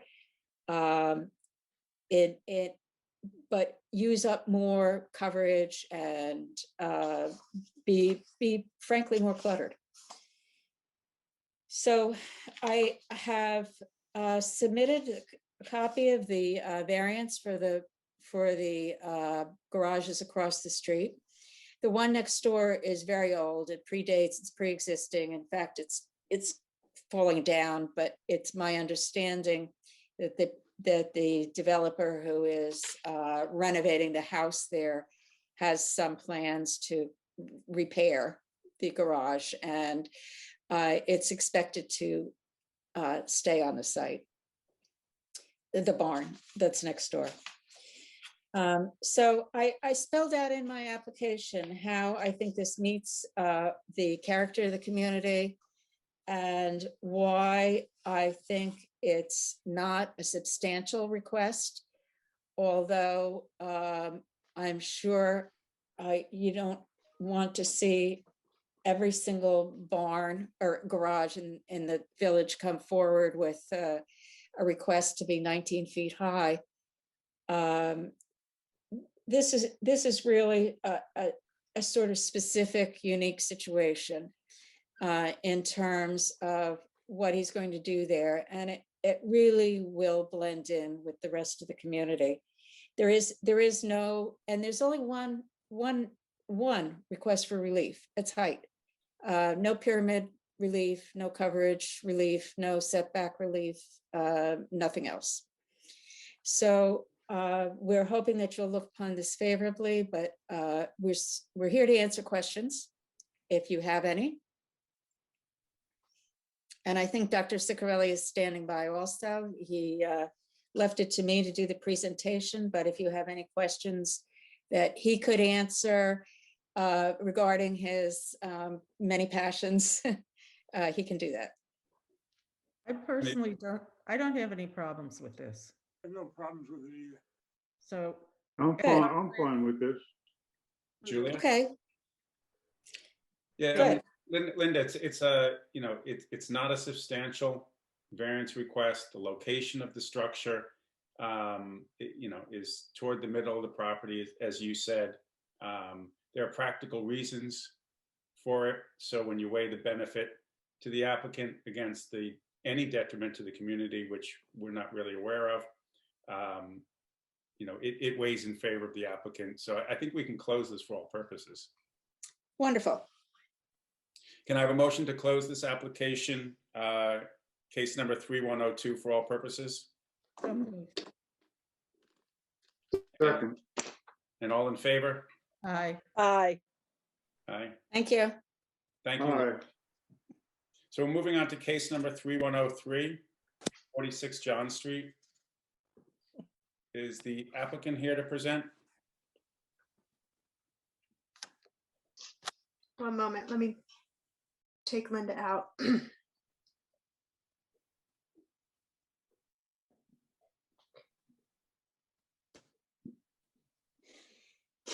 And CU Lou is here representing the applicant.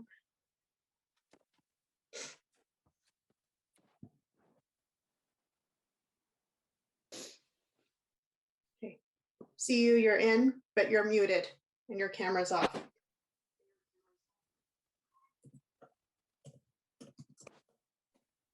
Hi, my name is Yu Liu, 70 Main Street, Southampton. I'm the architect for this project. If you are okay, I would like to share the screen. Absolutely.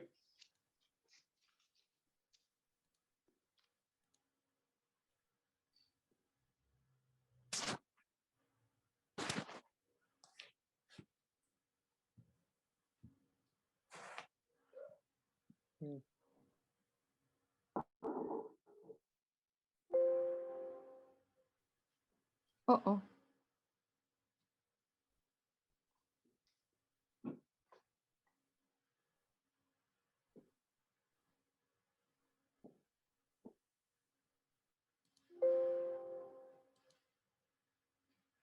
Okay.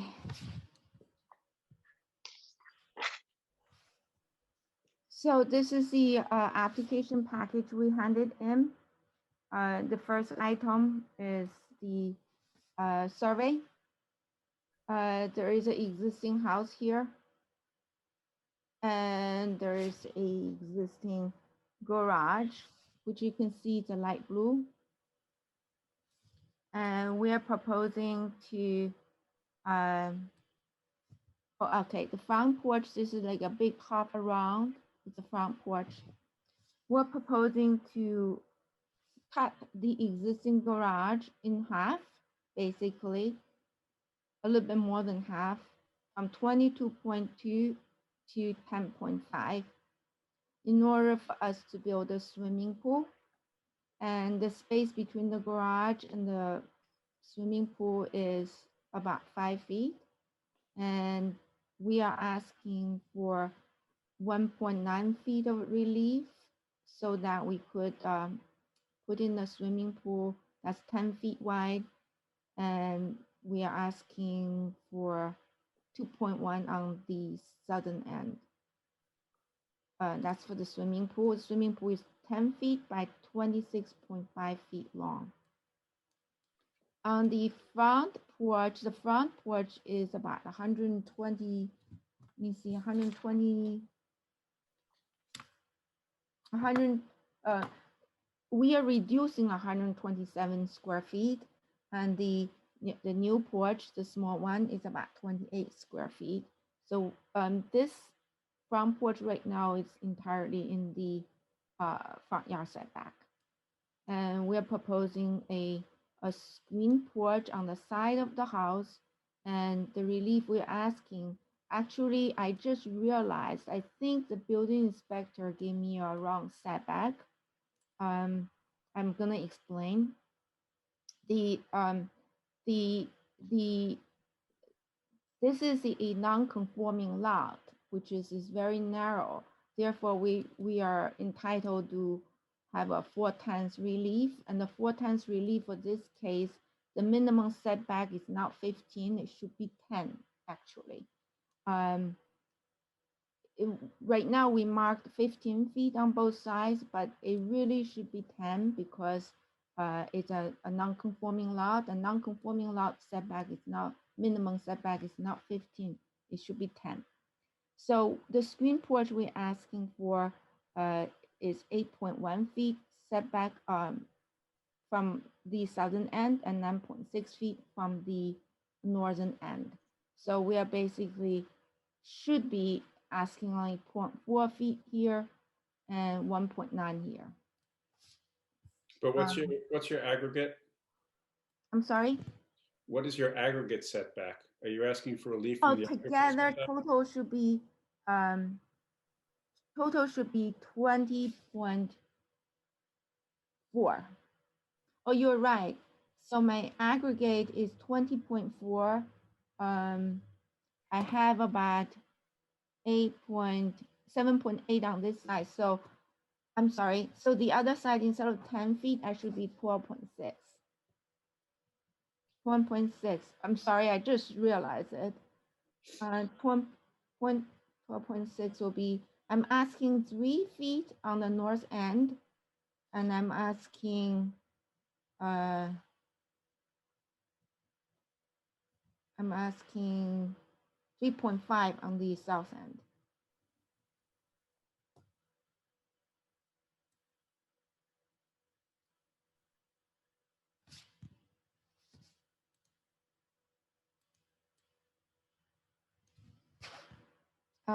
Okay, I'm keep on going. So I'm a little confused here. I see some dotted lines from the side yard on your survey. Where you have like, if you can enlarge that, yeah, on these little round the back of the house, we have 10.5, 10.6 on one side, and you had, and 11.2 on the other, the dotted line. Are those the setbacks? Is that your allowable setbacks? I believe those are accessory setback, which is 10 feet. This one, Okay, those are accessory, that's the accessory setback line, Yes. okay. yes. But it said principal envelope here. The principal is Right. actually, I believe, is wrong. It's 15 feet minimum from here to here. You're gonna have to get this all corrected because you keep Yep. throwing different numbers at me. Oh, which number? I'm only talking about the principal might be wrong, but the accessory is correct. It's 10 feet. And the swimming pool, 20 feet is also correct.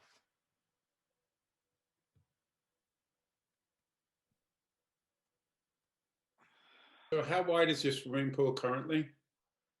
Currently 7 feet. So right now, the swimming pool does comply with the side yard setbacks? I believe so. How many bedrooms are in the house? Okay, now we're gonna go look. I did listen in to the board's workshop. And we went to the building department and I had conversation with Tim. And because the basement has no doors, he does not consider this as a bedroom. So the first floor, we don't have a bedroom. Second floor, we have 3 bedrooms. So total is 3 bedroom.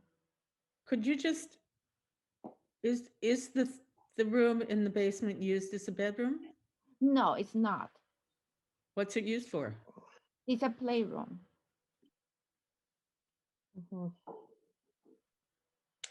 So we did ask at our last meeting where the septic tank was and where the Yes. parking spaces would be, because Yes. currently that front porch on that home really extends far right into John Street, or at least feels that way.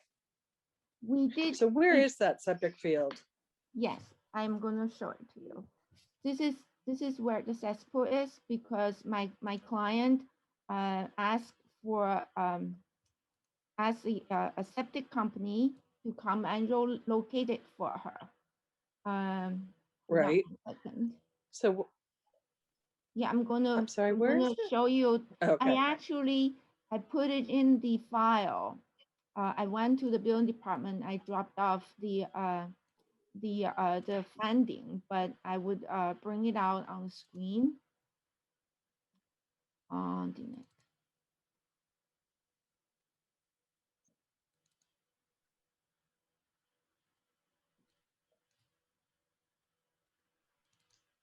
Yeah.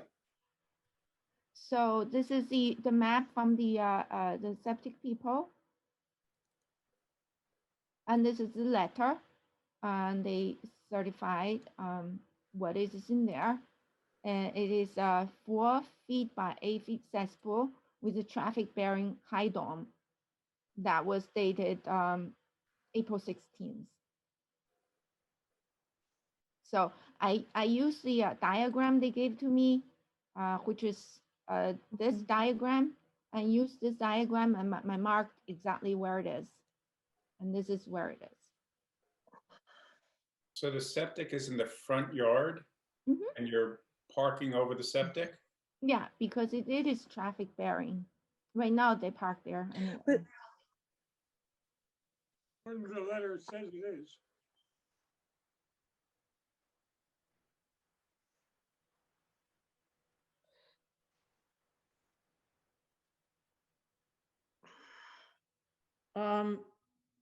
I went over there and the car was there was a Mercedes, a little sports car in the driveway.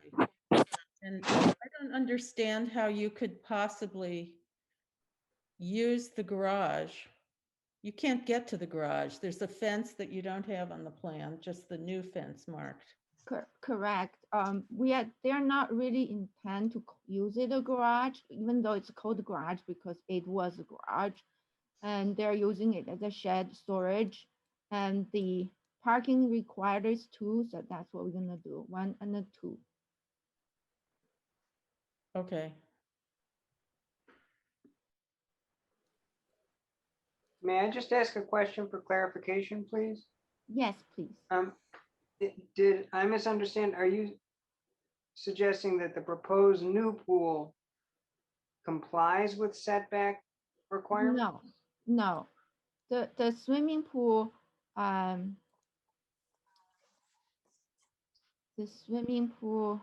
is it?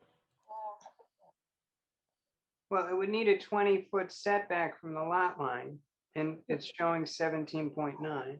Correct. We are asking for relief for the swimming pool, and we're also asking for the relief for the screened-in porch. The relief we're asking for the screen porch, I'm thinking might be a little bit smaller than I originally thought, but we still need a relief.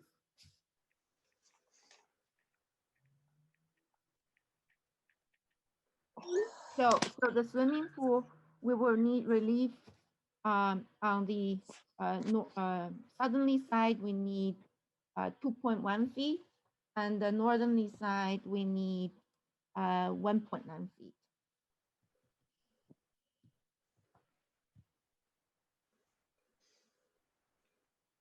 Could you repeat that? On the southern side, we need 2.1 feet. So 2.1 times plus 17.9 would be 20 feet. And then northerly side, we need 1.9, because 1.9 plus 18.1, it will be 20 feet. So we basically need 20 feet for swimming pool setback. We are asking 2.1 here and 1.9 here. And it's Show 20 feet though. it's very small compared with how much we give up on the size of this garage. You know, it's a non-conforming garage, and it is, you know, it's a mess. And then right now we cut it in half or more than half, and we only ask a sliver of swimming pool relief, and which is not really above the ground, you know, it's in the ground. Is the relief for the advertised relief for the porch, is that accurate now? It says you're requesting an eastern setback of 8.1 feet where 10 feet is required, and total side yards of 15.9 feet where 20 feet is required. Are those calculations still accurate? The screened porch is 8.1 feet on the southerly side and 9.6 on the northerly side. The setback is firm. It's 10 feet. I believe it's 12.6 feet, because you just mentioned that there's an aggregate, because we actually didn't take, we did take only 7.8, therefore the minimum is 10, but because we didn't have 10 on the other side, therefore we will have 12.6 on this side. Okay, is the aggregate side yard setback calculated correctly at 15.9?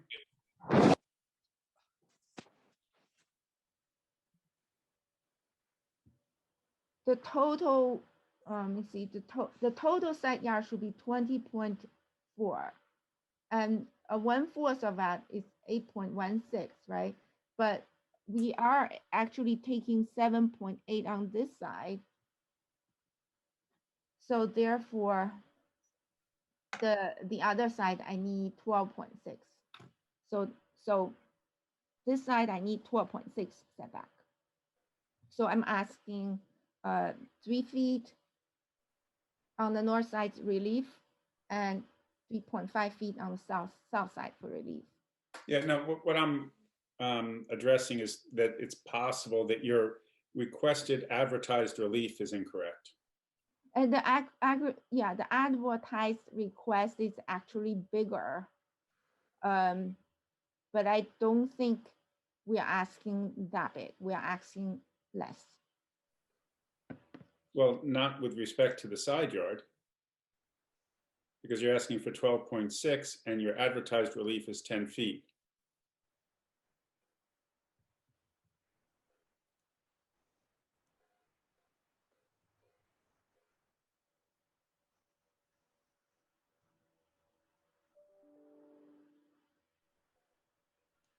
No, advertise is 15. There is, it's written here. I'm talking about the individual side yard setback.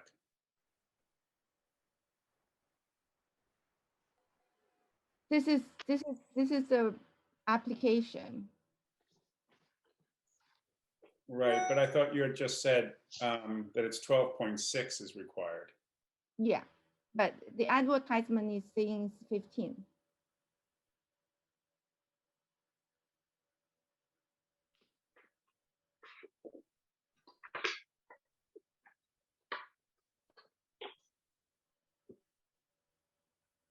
But then do you have a request for relief from the aggregate?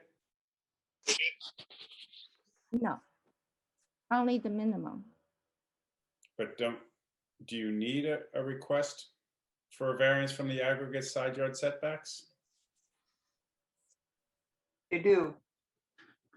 Oh. No, I don't think so. Out. Like, Come on, get out. Out. I think that I think they do.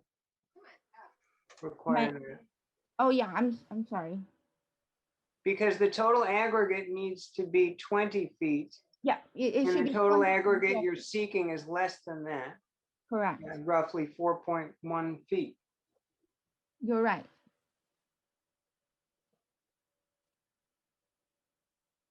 So at any rate, at the very least, we would need to redo the surveys to show the correct setbacks and to re-advertise the relief to show the correct requested relief Yes. for the porch. I find this very confusing, and also since the lot tapers, you know, at the John Street start of the screened-in porch, there's 9.6 feet, 9 feet 6 inches, or is it 9.6? And then it's 8.1 at the back part of this. So I'm taking the larger numbers, 9.6. The setback, when they calculate the 4 times rule, is when they start to be conforming. So they will come out 25 feet, and from that point, they measure across, and they do 4 times from that point. Where is it conforming? There's no, Starting from 25 feet. 25 feet from where? From the front yard. How So about- you're asking about why it's, when it's tapered, what is the minimum side, right? When it's tapered, they will draw a line from here, 25 feet down here, and they use that width to calculate the 4 times.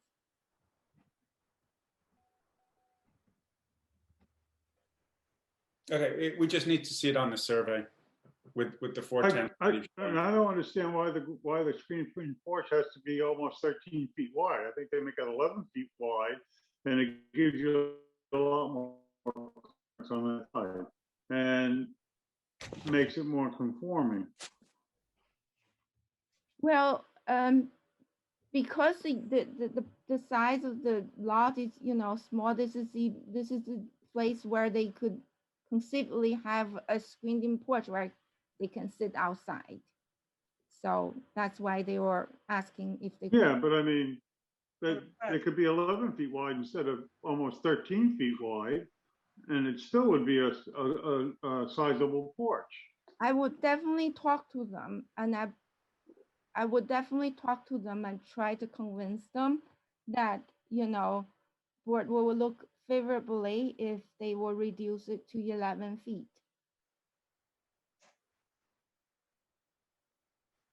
But we do need to see the whole thing more clearly presented. Right now, it's very confusing to read. Would the board ignore the screened-in porch and make a vote on the swimming pool? Well, no, no. No, I don't think we're ready for that at any rate. But I do think that the screened-in porch, when you have 4/10 relief, is you know, a difficult request to grant on such a narrow lot, which is frankly why you have 4/10 relief already, and then to extend it beyond the 4/10 relief for a screened-in porch and I'm not an architect, you are, but you also have a new patio on the back where you could have a porch, that overlooks the pool. So this screened-in porch idea, on such a narrow lot with such, frankly, but minimal side yard setbacks, I mean, I'm having a little trouble with.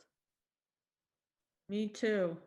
Also, this property from a previous owner got pyramid relief. I mean, there's already been relief in this. It's taken, it's got like 2,000 square feet, 1,628 cubic feet for pyramid relief from a previous owner. So there's already been courtesies extended in terms of size. I find putting that porch on the side, I don't know, do you have to go to the ARB? I doubt that it would be approved. It just seems to be unnaturally taking up too much space. I also think they did have a pool that conformed, but now they have a non-conforming pool where they could have one. And I've lost my ability to understand why you can't work within the parameters of the law.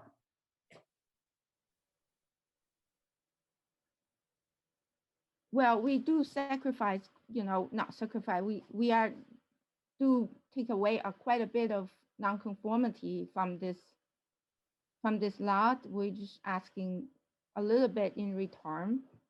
This big round screen porch in the front, we basically give it up. And then half of the garage, we're giving it up too. And as for the pyramid, the previous owner applied it in error. They don't really need pyramid relief if they build an addition. They do need it for a new house. I think they did 2 times. They're asking for pyramid relief because they were trying to get a new house built on this one. If you demolish and build a new house, you need thousands and thousands of pyramid relief. But if you expanding upon the existing, you don't need pyramid relief because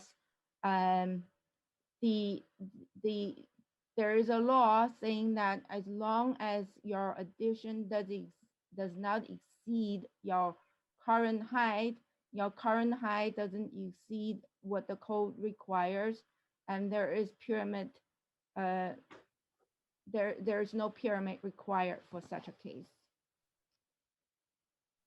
Yeah, I'm not, the pool is minor relief, and then making the garage smaller is fine. I have trouble with the screened-in porch.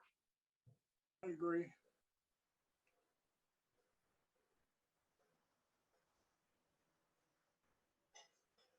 I think for next steps, let's, I think you need to re-advertise for the side yard relief.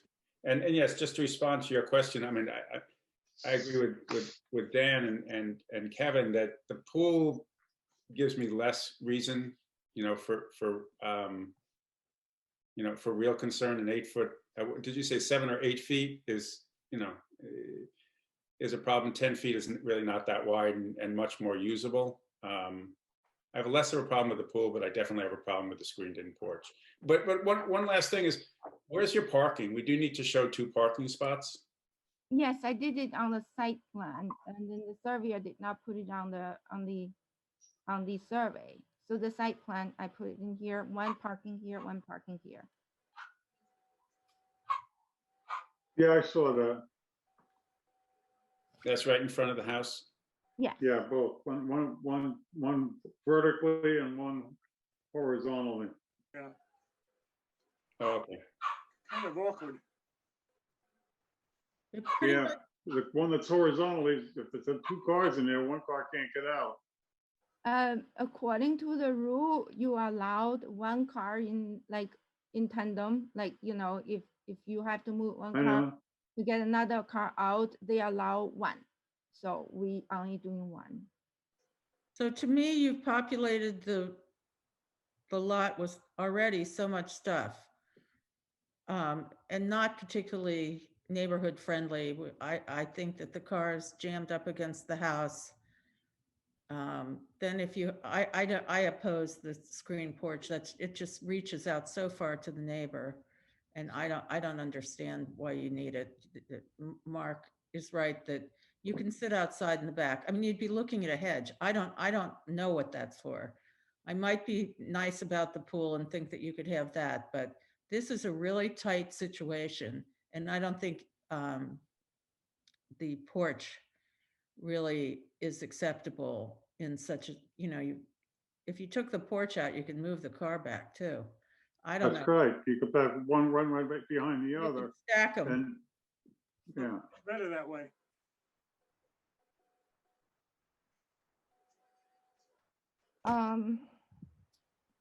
Okay, let me talk to the homeowners.